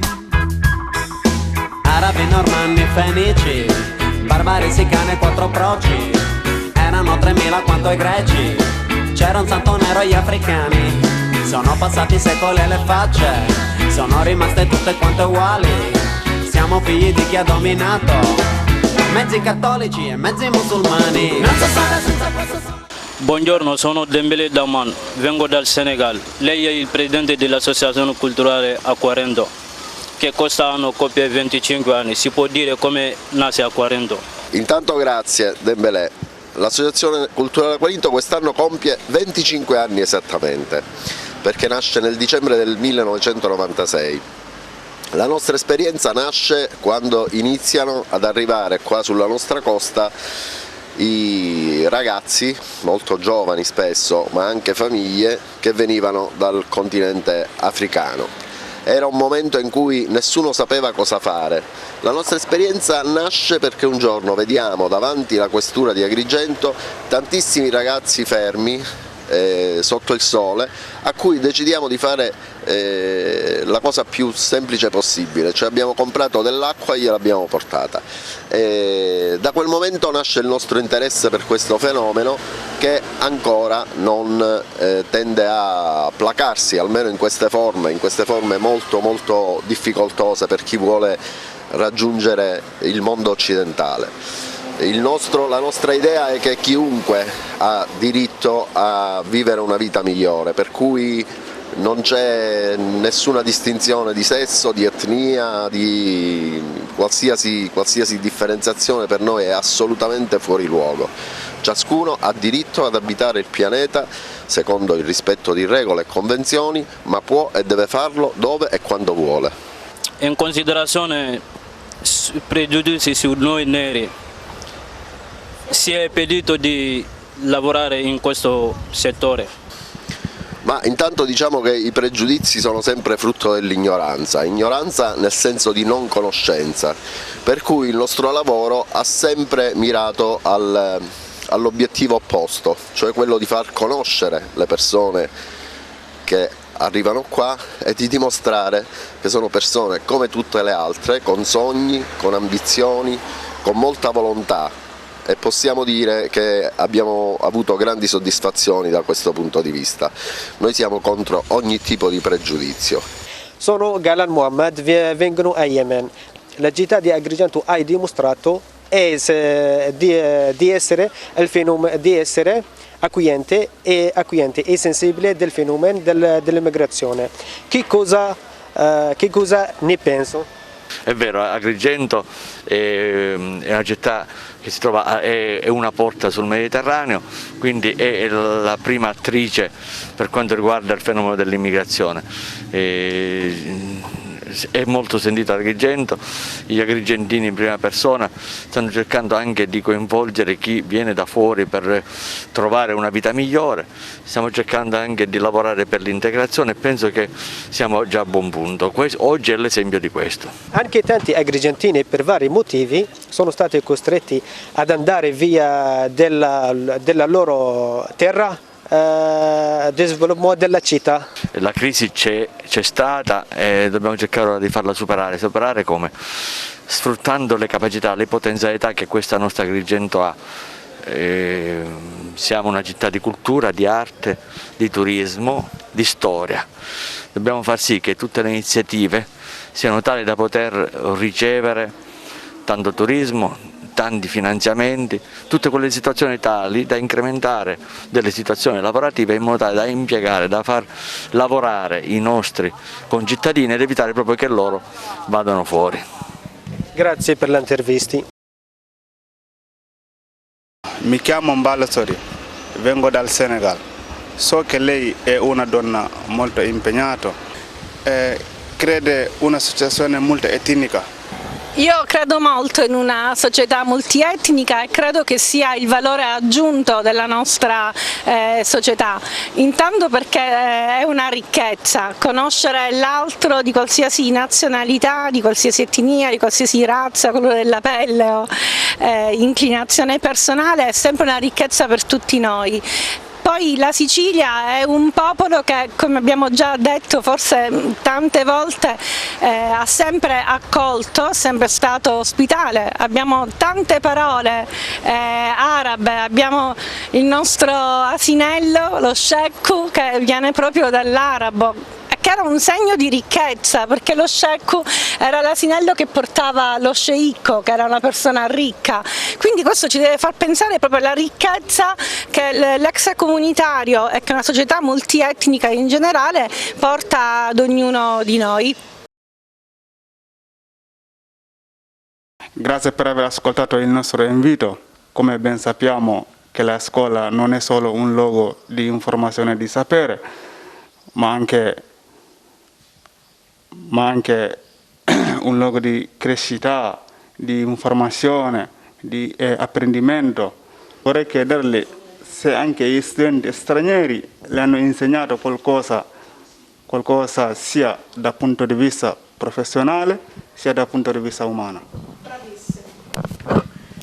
Sì, intanto grazie, sono io che ringrazio voi, ringrazio te e anche per le domande, perché tutto questo ci può, come dire, aiutare a crescere, non solo a crescere in senso, diciamo, culturale, ma anche crescere, diciamo, socialmente, perché la questione, come dire, dell'accoglienza, dell'accogliere l'altro non è superata, quindi non è un fatto scontato. Spesso noi, come dire, vediamo nell'altro non la persona, come dire, che ci può aiutare, che con noi ci può aiutare a crescere, quindi che con noi può condividere un percorso, ma talvolta lo vediamo come un nemico. In particolare tutta questa questione che riguarda gli extracomunitari, che riguarda la vostra presenza in Italia, determina, come dire, anche scontri a livello politico. Io ritengo una cosa, io penso che l'Italia è un paese accogliente, che la Sicilia attraverso Lampedusa deve essere una porta aperta e chiunque vuole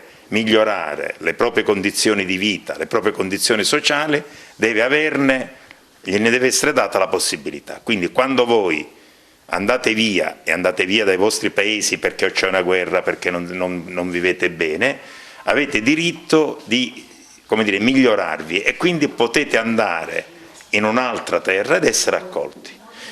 Io certo che ho appreso molto perché, come dire, ho accresciuto questo senso dell'accoglienza in me e ho capito, lavorando con tanti ragazzi come te, ho capito che ad esempio la cultura aiuta a rendere la persona più libera. Più la persona sa, più la persona è libera, perché quando la persona sa vuol dire che non dipende dagli altri, quindi è più autonomo. Quindi la cultura ci aiuta ad essere autonomi e quindi aumenta e accresce la nostra libertà. Voi dovete, come dire, sapere che questo è un paese che vi vuole accogliere, è un paese che vi vuole aiutare. Io un appello solo però faccio, che non dovete dimenticarvi di quelli che sono rimasti però nelle vostre terre, per cui voi avete anche un dovere di crescere, di apprendere un modo di vivere diverso, e però avete anche il dovere nei confronti di quelli che sono rimasti, per cui se qualcuno di voi torna a spiegare che vi è un altro modo da poter vivere, che lotta anche per le democrazie, per le libertà, bene, questo va fatto, perché salvereste, non solo vi salvereste voi, ma salvereste anche altre persone che sono, diciamo, rimaste da dove voi siete andati via. Mi chiamo Daura, vengo dal Gambia. Da quanto tempo e perché? Ha deciso di dedicarsi con gli insegnamenti del giovanesseri stranieri. E perché? Allora, io in realtà non l'ho scelto di insegnare in una scuola dove, diciamo, l'utenza soprattutto è composta da alunni stranieri, perché ho avuto il trasferimento e quindi mi sono ritrovata in questa realtà dopo 15 anni di insegnamento nelle scuole ordinarie mattutine. È un'esperienza molto diversa, perché non mi ritrovo solo a fare l'insegnante nel senso di propinare cultura, ma soprattutto mi sento anche educatrice, accompagno questi ragazzi nel loro progetto di vita. Qual è il loro progetto di vita? Questi ragazzi hanno in comune il progetto di ristrutturare la loro vita, di darne dignità, di integrarsi in un mondo nuovo per chiaramente dare valore a quello che sono i progetti che hanno nel loro animo e che purtroppo non hanno avuto la fortuna nel loro paese di poterlo realizzare, e quindi si stanno dando una nuova opportunità. E quale opportunità migliore che non con l'aiuto della scuola e quindi della cultura e quindi dell'educazione didattica. Lei sta lasciando esperienza. Sicuramente insegnare ad alunni stranieri mi ha permesso di capire qual è il vero valore dell'insegnamento, e cioè quello di dare motivazione ai ragazzi. Non è soltanto una trasmissione di conoscenze, di nozioni, ma riuscire a puntare sulla motivazione. Questi ragazzi, quando arrivano in classe, la prima cosa che dicono è quello che vogliono imparare la lingua italiana per integrarsi, e quindi non ho mai visto, malgrado abbia degli anni di insegnamento alle spalle, negli occhi degli studenti così tanta voglia di apprendere e di sapere, e la loro esigenza è proprio quella di conoscere, di sapere, di sapersi praticamente integrare nel territorio in cui vivono, quindi sicuramente un arricchimento professionale. Agrigento ha sempre ascoltato le varie culture, penso che sia possibile l'associazione multiculturale. Noi rappresentiamo i luoghi della cultura, e i luoghi della cultura ovviamente sono dei luoghi che sono aperti a tutti, la cultura è aperta a tutti, ma nel riguardo e nello specifico rispetto a quello che tu hai chiesto, devo dire che noi ci siamo sempre impegnati negli anni scorsi a dei progetti culturali, didattici, che riguardano soprattutto l'integrazione, che riguardano soprattutto i giovani. Non a caso noi rappresentiamo un'area che ha una datazione antica, ha una datazione di 2600 anni, e che si affaccia sul mare Mediterraneo, e che si affaccia al centro di un orizzonte geografico e anche culturale molto ampio, per cui noi ovviamente non sposiamo questo tipo di iniziative e questo tipo di progetto culturale mirato all'ampliamento della possibilità e della platea delle persone che vi possano concorrere, perché tra gli obiettivi del parco archeologico e dei beni culturali c'è il dovere di effettuare didattica a 360 gradi che riguardano gli uomini di tutto il mondo, ovviamente. Ciao. Ciao Gabriele. Come ti chiami? Io mi chiamo Awad Lamir. Ah, da dove vieni? Io vengo dal Sudan. Ok, quanti anni hai? Io ho 18 anni.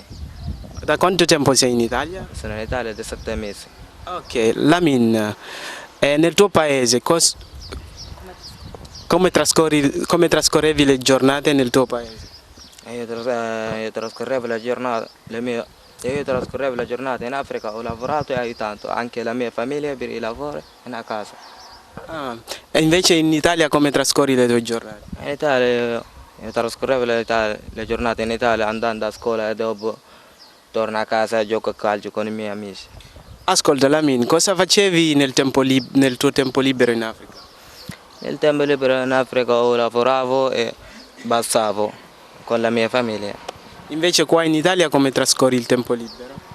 In Italia io trascorrevo il mio tempo, in Italia passo il mio tempo libero andando a scuola, studiando e ascolto la musica di Alessandro Amoroso. Ok, Lamin, ascolta, qual è il tuo piatto italiano preferito? Il mio piatto preferito italiano è pasta con il tonno.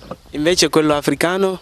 Il mio piatto preferito africano è riso con il pollo. Ok, un'ultima domanda Lamin, qual è la tradizione africana che porteresti in Italia? La tradizione africana che vorrei portare in Italia è la cucina africana. E invece la tradizione italiana che porteresti in Africa? La tradizione italiana che mi piacerebbe portare in Africa è la moda italiana. Ok, Lamin, cosa hai come progetto per il tuo futuro? Mi piace studiare in Italia, lavorare come un medico. Buongiorno signora. Buongiorno. Grazie per aver accolto il nostro invito. Sappiamo che questo è un luogo di scambio interculturale dove si trova spazio, idee e progetti, iniziative di vario genere. Come nasce Cultural Fame? Farm Cultural Park nasce da un progetto di vita personale, il desiderio di tornare a vivere in un posto, di starci bene e fare ciò che era nelle nostre possibilità per consentire alle nostre figlie e alle nostre comunità di poter vivere in un luogo stimolante. Lei cosa pensa dell'integrazione degli stranieri nel nostro territorio? Io penso che dobbiamo andare oltre il concetto di straniero. Se ripercorriamo la storia, forse tutti noi siamo stranieri nel territorio in cui viviamo. Credo nella condivisione di diverse culture e non tanto nell'integrazione, perché l'integrazione presuppone comunque l'inglobare qualcosa dentro di sé. Invece lo scambio e la condivisione, a mio avviso, portano arricchimento delle diverse culture senza però sradicare le nostre identità. Io credo che gli stranieri devono essere benvenuti nel nostro paese e probabilmente saranno la nostra ricchezza.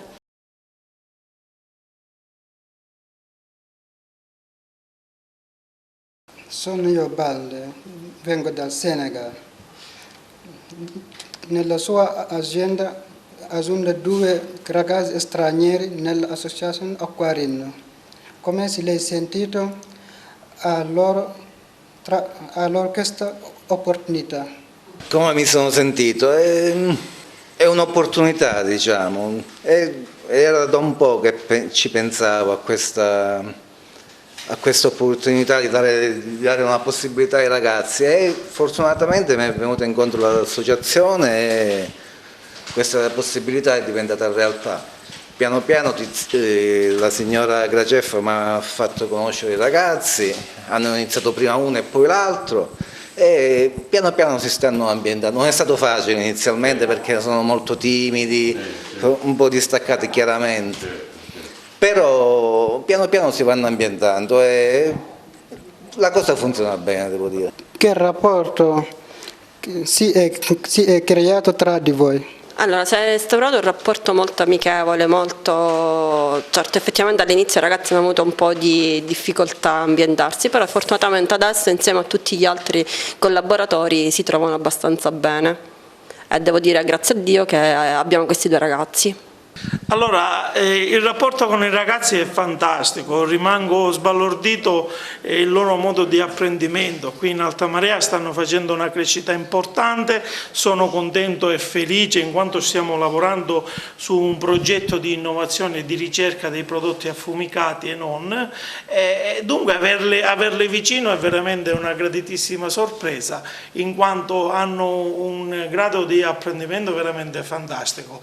Il loro futuro sicuramente sarà roseo, spero in Italia, ma non escludo neanche in ogni parte d'Europa, e sarei sinceramente contento, e noi stiamo insistendo per insegnare alcuni dei nostri prodotti a essere da innesto importante anche nei loro paesi. Ciao Silvio, io Osmana, posso fare domanda? Sì, vai, Okay. sono pronto. Ok.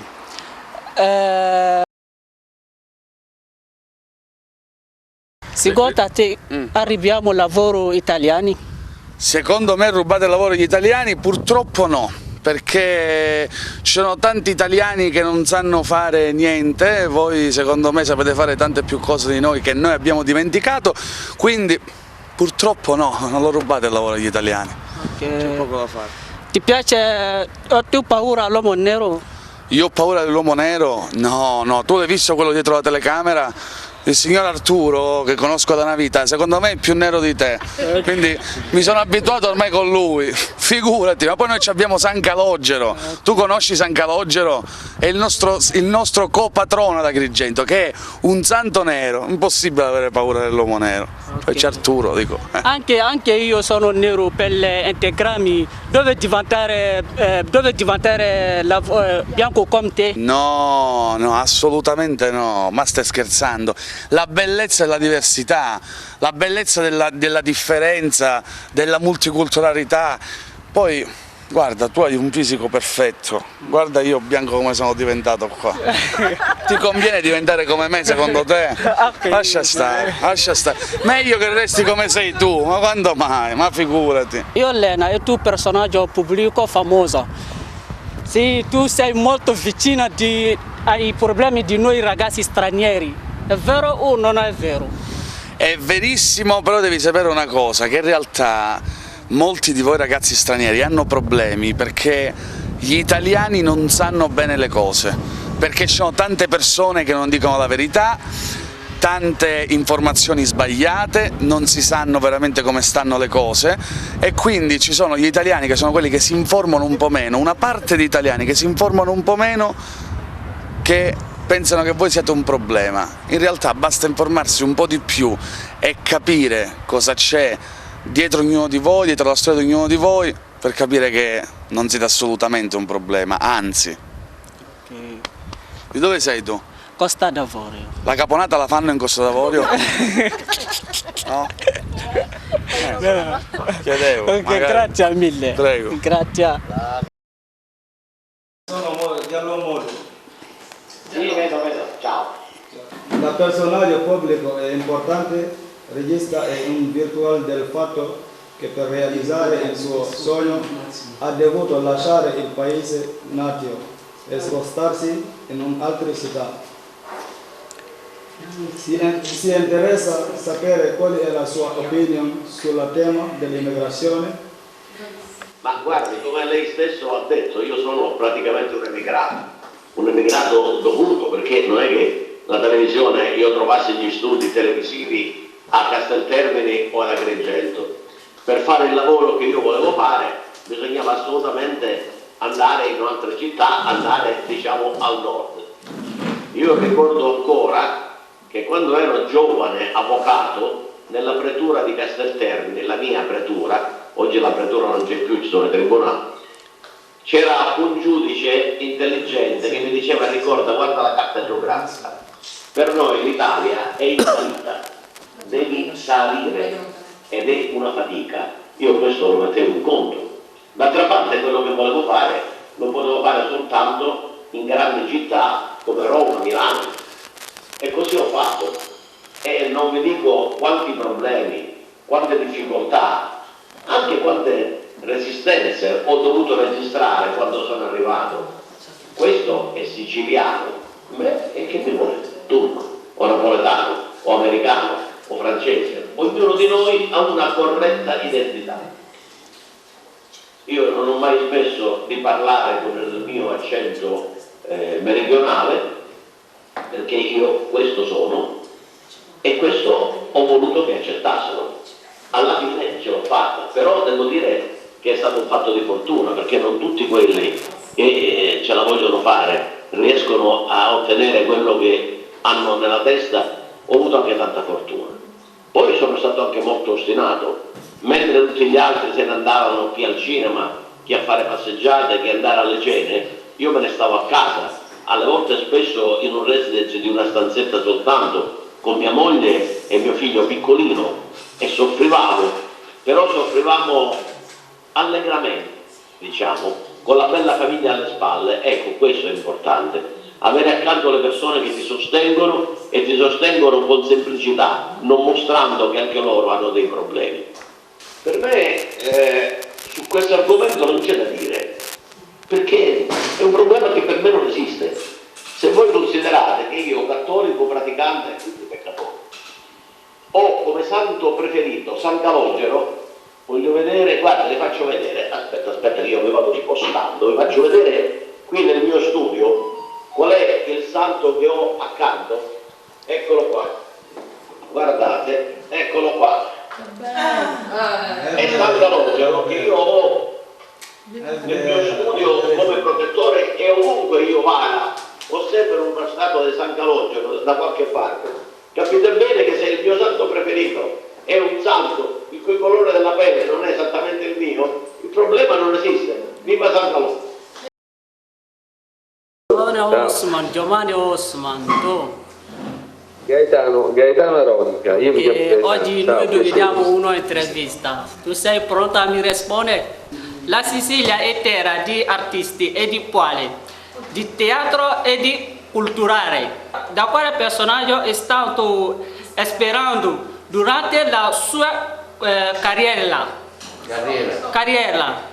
Secondo lei è possibile una società multiculturale? Guarda, sai, il mondo in questi ultimi 30 anni è molto cambiato, come non era cambiato negli ultimi 200-300 anni. Non so se io riesco a spiegarmi bene, è cambiato molto, cambia in continuazione con grandissima velocità. Quando io ero piccolo, ero ragazzo, il problema non era stare qui, era scappare da qui, esattamente come voi, andare via da qui, da un'altra parte, dove ci fossero tutto quello che noi sognavamo, pensavamo che fosse da un'altra parte, che fosse nel nord dell'Italia, che fosse in Europa, e poi invece ti rendi conto che è come se fosse un cerchio, no? Che tu quello che cerchi alla fine forse lo trovi nelle tue origini, ma non è detto che tu debba tornare alle tue origini, tu puoi anche portare le tue origini in tutto il mondo, la tua cultura e tutto quanto. Io credo che sia un processo storico, non si possa fermare la storia, il Mediterraneo è stato sempre avanti per questo motivo, perché abbiamo avuto incontri con tantissima gente di tutti i tipi. Credo nella libertà, sono convinto che le cose belle nascono dalle differenze, non dalle cose uguali. A me non piaceva stare qui, tanti anni fa era diverso per questo motivo, e cerco di farlo anche con i miei figli. Tu pensa che mia figlia, femmina, vive in Sudafrica, adesso tornerà, ma è da quasi un anno che è in Sudafrica, e mi ha detto: papà, tu non sai come io sia cambiata, quante cose vedo la vita vera, non sapevo che fosse così. Scritto sulla sua pagella c'è scritto razza bianca, perché lei nella sua classe è l'unica bianca. E lei tutto questo me lo racconta, verrà presto qui in Italia e verrà in Sicilia con me, così ve la faccio conoscere. Chissà quante cose vi potrete dire, no? La Sicilia è terra di artisti e poeti, di teatro e di cultura. Noi che veniamo da una terra lontana stiamo iniziando ad apprezzare anche attraverso la scuola. Tantissimi autori del territorio come Sciascia, Pirandello, Camilleri. Qual è il suo preferito? Come ti chiami? Saifur Rahman. Gli agrigentini siamo molto legati a Pirandello, perché Pirandello è stato l'autore che più di tutti, poi ci sono anche altri, Sciascia, c'è quelli che hai già nominato, Camilleri, c'è Tomasi di Lampedusa, insomma in questa zona nostra agrigentina ce ne sono tanti, tutti straordinari, ma gli uomini di teatro io mi pregio di esserlo, lo sono sempre stato, perché la mia passione da ragazzo, quando ero ragazzo come te, volevo proprio fare questo, volevo occuparmi di comunicazione, di comunicare, e il teatro è la comunicazione all'ennesima potenza, perché presuppone la presenza fisica di uno spettatore in quel luogo meraviglioso di incontro che è il teatro. Quindi Pirandello è riuscito, tu che cominci ad apprezzare anche i pregi e i difetti di noi agrigentini, ha fatto sì che questi pregi e questi difetti diventassero universali. Lui raccontava la sua Agrigento, che allora si chiamava Girgenti, e raccontava anche episodi della vita normale, comune, quotidiana della città, i rapporti fra le persone, rendendoli universali. Quindi ha fatto in modo, era un genio assoluto, vinse il premio Nobel nel 1934, quindi un letterato meraviglioso.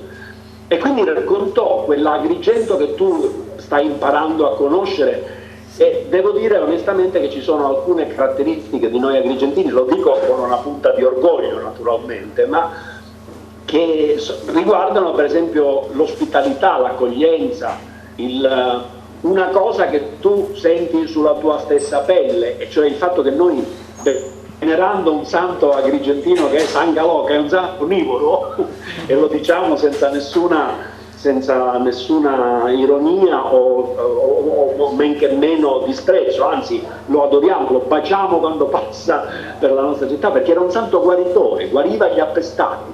Quindi nella vecchia tradizione gli tiravamo il pane, sia pur da lontano, perché avevamo un grande debito di riconoscenza per questo santo dal colore della pelle nera, che era venuto a salvarci, a guarirci, a curarci. Quindi questo rapporto e questa tradizione è rimasta intatta. Durante la processione di San Calò, ad Agrigento, dai balconi, dalle finestre, gli tiriamo un pane che è profumatissimo col sesamo, con un pane molto morbido, profumato, e questo debito di riconoscenza continuiamo a saldarlo così con questo santo. Ma riguarda appunto la nostra indole di siciliani in generale e di agrigentini in particolare. Il Pirandello è stato quello che l'ha messa in evidenza più di tutti gli altri, anche se quando doveva fare delle critiche le faceva naturalmente. Da quale personaggio è stato ispirato durante la sua carriera? Ma guarda, sono stato molto fortunato, perché noi, quando io ero ragazzo, ad Agrigento veniva per esempio un attore siciliano che io ho amato molto, che si chiama Renzino Barbera, ed era un siciliano che raccontava la Sicilia e insegnò a generazioni di siciliani a ridere di tutto e di tutto, anche di noi stessi. Era un gran signore, molto elegante, c'era un locale, si chiamava la Rupa Atenea, dove noi ragazzini che non avevamo i soldi per comprare quel biglietto per assistere a per applaudire questo artista, ci sedevamo per terra e ce lo siamo, come dire, bevuti, perché era un grande siciliano innamorato della Sicilia. E chi mi sta intervistando ha quel colore di pelle, e ripeto ancora una volta, lo dico con una punta di grande orgoglio agrigentino. Noi non sappiamo cosa sia il razzismo, forse anche per questo motivo. Quindi prima diciamo di noi agrigentini stessi, ripeto ancora una volta, certo con una punta di soddisfazione, di orgoglio, di benevolenza nei nostri stessi confronti, che noi prima li accogliamo e poi risolviamo i problemi, se ci dovessero essere. Quindi l'indole è quella, per fortuna nostra, lo dico veramente orgoglioso di essere italiano, siciliano e giurgentano. Siamo molto onorati di intervistarle, mi hanno detto che lei è stato campione della nazionale nel 76, nell'82, a Torino 76 5,76, giusto? Se non mi sbaglio. Esatto, sì, Ok. lo scudetto, è vero. Ok, io ho solo poche domande a farle. La prima che sarebbe: come può mai il calcio diventare un strumento di integrazione per noi ragazzi stranieri che vengono in questo paese, in questa nazione? Abbiamo già visto che ci sono stati ragazzi che sono arrivati in questa nostra terra da immigrati, che hanno fatto fortuna, che si sono integrati, hanno avuto la fortuna di essere bravi a giocare a calcio e pur con 1000 sacrifici si sono messi in evidenza e tante squadre italiane hanno avuto la possibilità di farli giocare a calcio e di farli stare bene, di farli integrare e quindi siamo contenti che tanti di quei ragazzi che sono partiti con tante difficoltà, con tante incertezze, ma anche con tanti sogni, tanti di quei ragazzi o alcuni di quei ragazzi sono riusciti poi a vivere il proprio sogno, no? E quindi siamo contenti di aver dato la possibilità a questi ragazzi di entrare nel nostro mondo sportivo, perché poi noi facciamo sempre riferimento al calcio, ma ci sono anche altri ragazzi che si sono integrati in altre discipline sportive italiane e quindi di questo ne siamo contenti. La seconda domanda è molto semplice. Le è mai capitato durante la sua carriera incontrare un ragazzo straniero, giovane talento, che viene da oltremare, diciamo?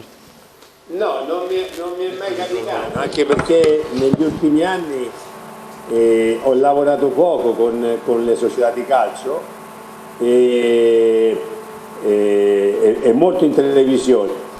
Però per esempio noi con la Roma abbiamo un'accademia in Sudafrica e noi quando andiamo in Sudafrica andiamo nelle realtà un pochino più disagiate, più difficili e andiamo a prendere dei ragazzi bravi che giocano molto bene al calcio, li facciamo andare a scuola, li facciamo studiare, gli diamo la possibilità di fare cose che molto probabilmente da soli non ce la farebbero, perché la famiglia è talmente povera che non avrebbero i soldi per poter andare nei college e nelle cose. Ecco, con questa accademia noi, oltre a portare il sorriso, il divertimento e quant'altro, per alcuni che si dimostrano bravi gli diamo la possibilità di fare un percorso di vita un po' diverso e se poi qualcuno è davvero bravo lo portiamo in Italia e lo facciamo provare con i nostri ragazzi. Per ora non siamo riusciti a portarne neanche uno in Italia dal Sudafrica, però la Roma per esempio ha dei ragazzi della Costa d'Avorio, ragazzi del Ghana, qualcuno anche della Nigeria, che nel tempo si sono dimostrati talmente bravi, sono arrivati in Italia e poi hanno fatto il percorso che dicevi tu prima, si sono integrati e adesso sono dei calciatori professionisti. Un saluto affettuoso ai ragazzi di Acquarinto, sperando che venendo qui in Italia e con il nostro supporto di affetto e di amicizia possano trovare la possibilità di esaudire i propri sogni, le proprie aspettative e noi gli vogliamo bene. Quindi complimenti a voi che li gestite e speriamo che possano esaudire i loro sogni. Se occasione della giornata mondiale nel rifugiato. È un onore perché tu nella tua canzone, nella tua intervista hai sempre dimostrato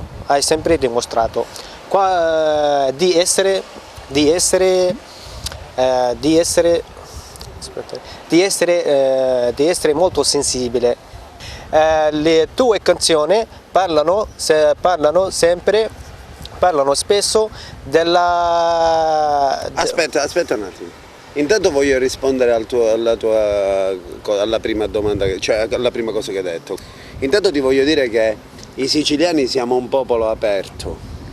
Da qui sono passate un sacco di nazioni, abbiamo avuto un sacco di dominazioni e questo non ha fatto altro che bene alla nostra terra, perché tanta gente è passata, tante culture tanti modi di pensare e per questo la Sicilia è così bella. Sì, sì. In Sicilia c'è tanta cultura lasciata da altri popoli che sono passati e quindi i siciliani non possiamo che essere aperti alle persone che arrivano qui, ai rifugiati, alle persone che scappano dalle guerre, a quelle persone che hanno bisogno di aiuto e hanno bisogno soprattutto un sostegno umano. Sì.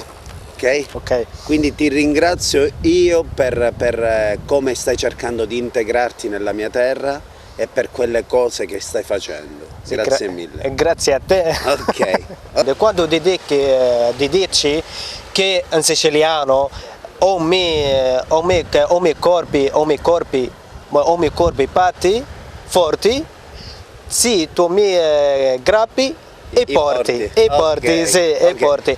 Dedicando il mio me cori battiforti se tu mi grappi i porti. Sì, siciliano. Ok, allora questo è naturalmente dedicato a una donna, però ma questo può essere anche dedicato all'apertura in generale, come ti dicevo, al fatto che i siciliani siamo molto aperti. L'importante è che, come dicevo poco fa, che queste persone che scappano dal proprio paese e lo lasciano a malincuore perché amano quel paese ma sono costretti a lasciarlo perché c'è una guerra in quel paese, sì. Allora noi dobbiamo essere non aperti ma apertissimi e dobbiamo aiutare queste persone e sostenerle. Bravissimo.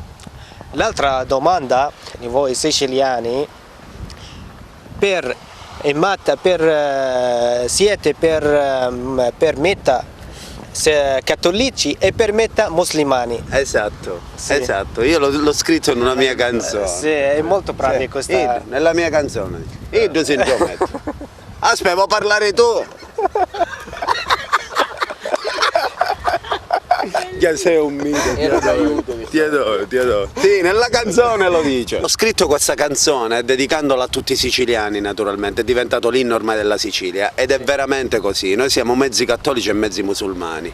Ora la parte cattolica è quella che ci fa ragionare con la testa molto spesso, è direttamente al contrario, mentre quella musulmana è quella che ci fa ragionare col cuore, ecco, io la vedo in questo modo. Sì, devo scrivere perché era in siciliano, era in musulmani e per ora in cattolici.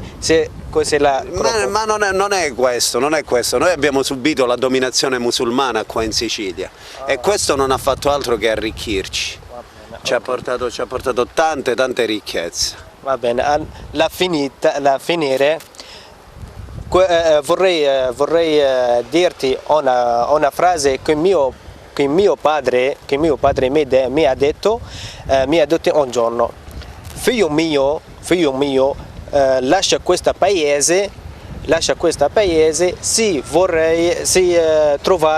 vuoi trovare la pace.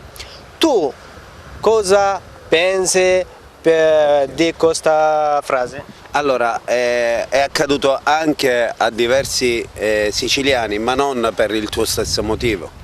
Perché il tuo papà ti ha detto lascia questo paese a malincuore perché, come ho detto poco fa, nel tuo paese ci sono delle guerre e queste guerre vi hanno spinto a lasciare il vostro paese. Ma tu non avevi voglia di lasciare il tuo paese. Se non ci fossero state le guerre a spingerti a scappare, tu saresti rimasto lì, io ne sono più che certo.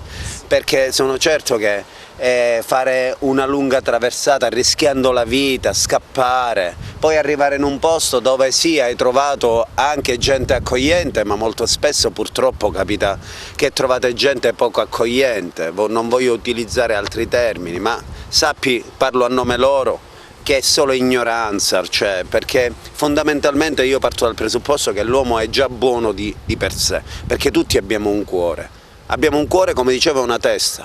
Purtroppo non sono sempre direttamente proporzionali. La testa fa altri pensieri, oppure se magari uno studia poco e non ha quella visione di grandezza del mondo, grandezza dovuta al fatto degli incontri, al fatto della commistione delle razze, questo di qua.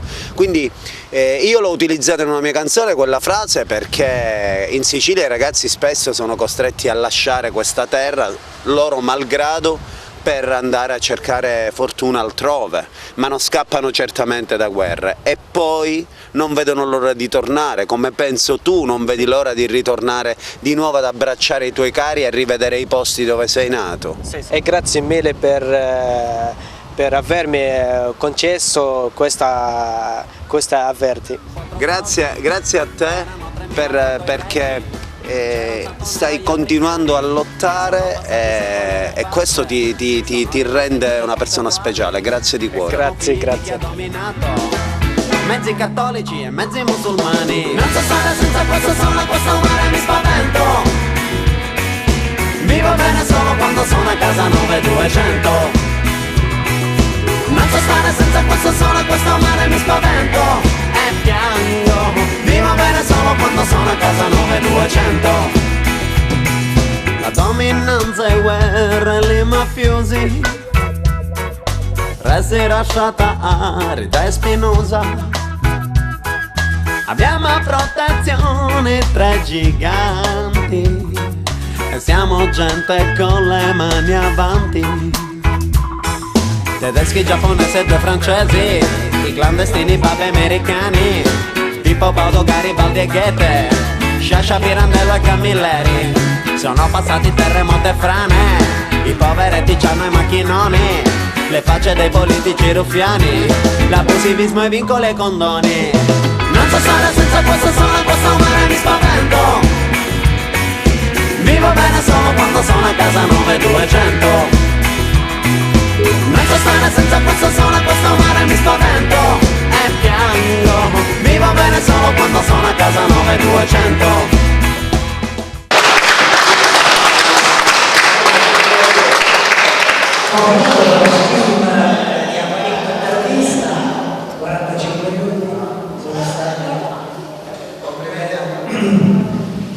Ci hanno spiegato un po' di cose.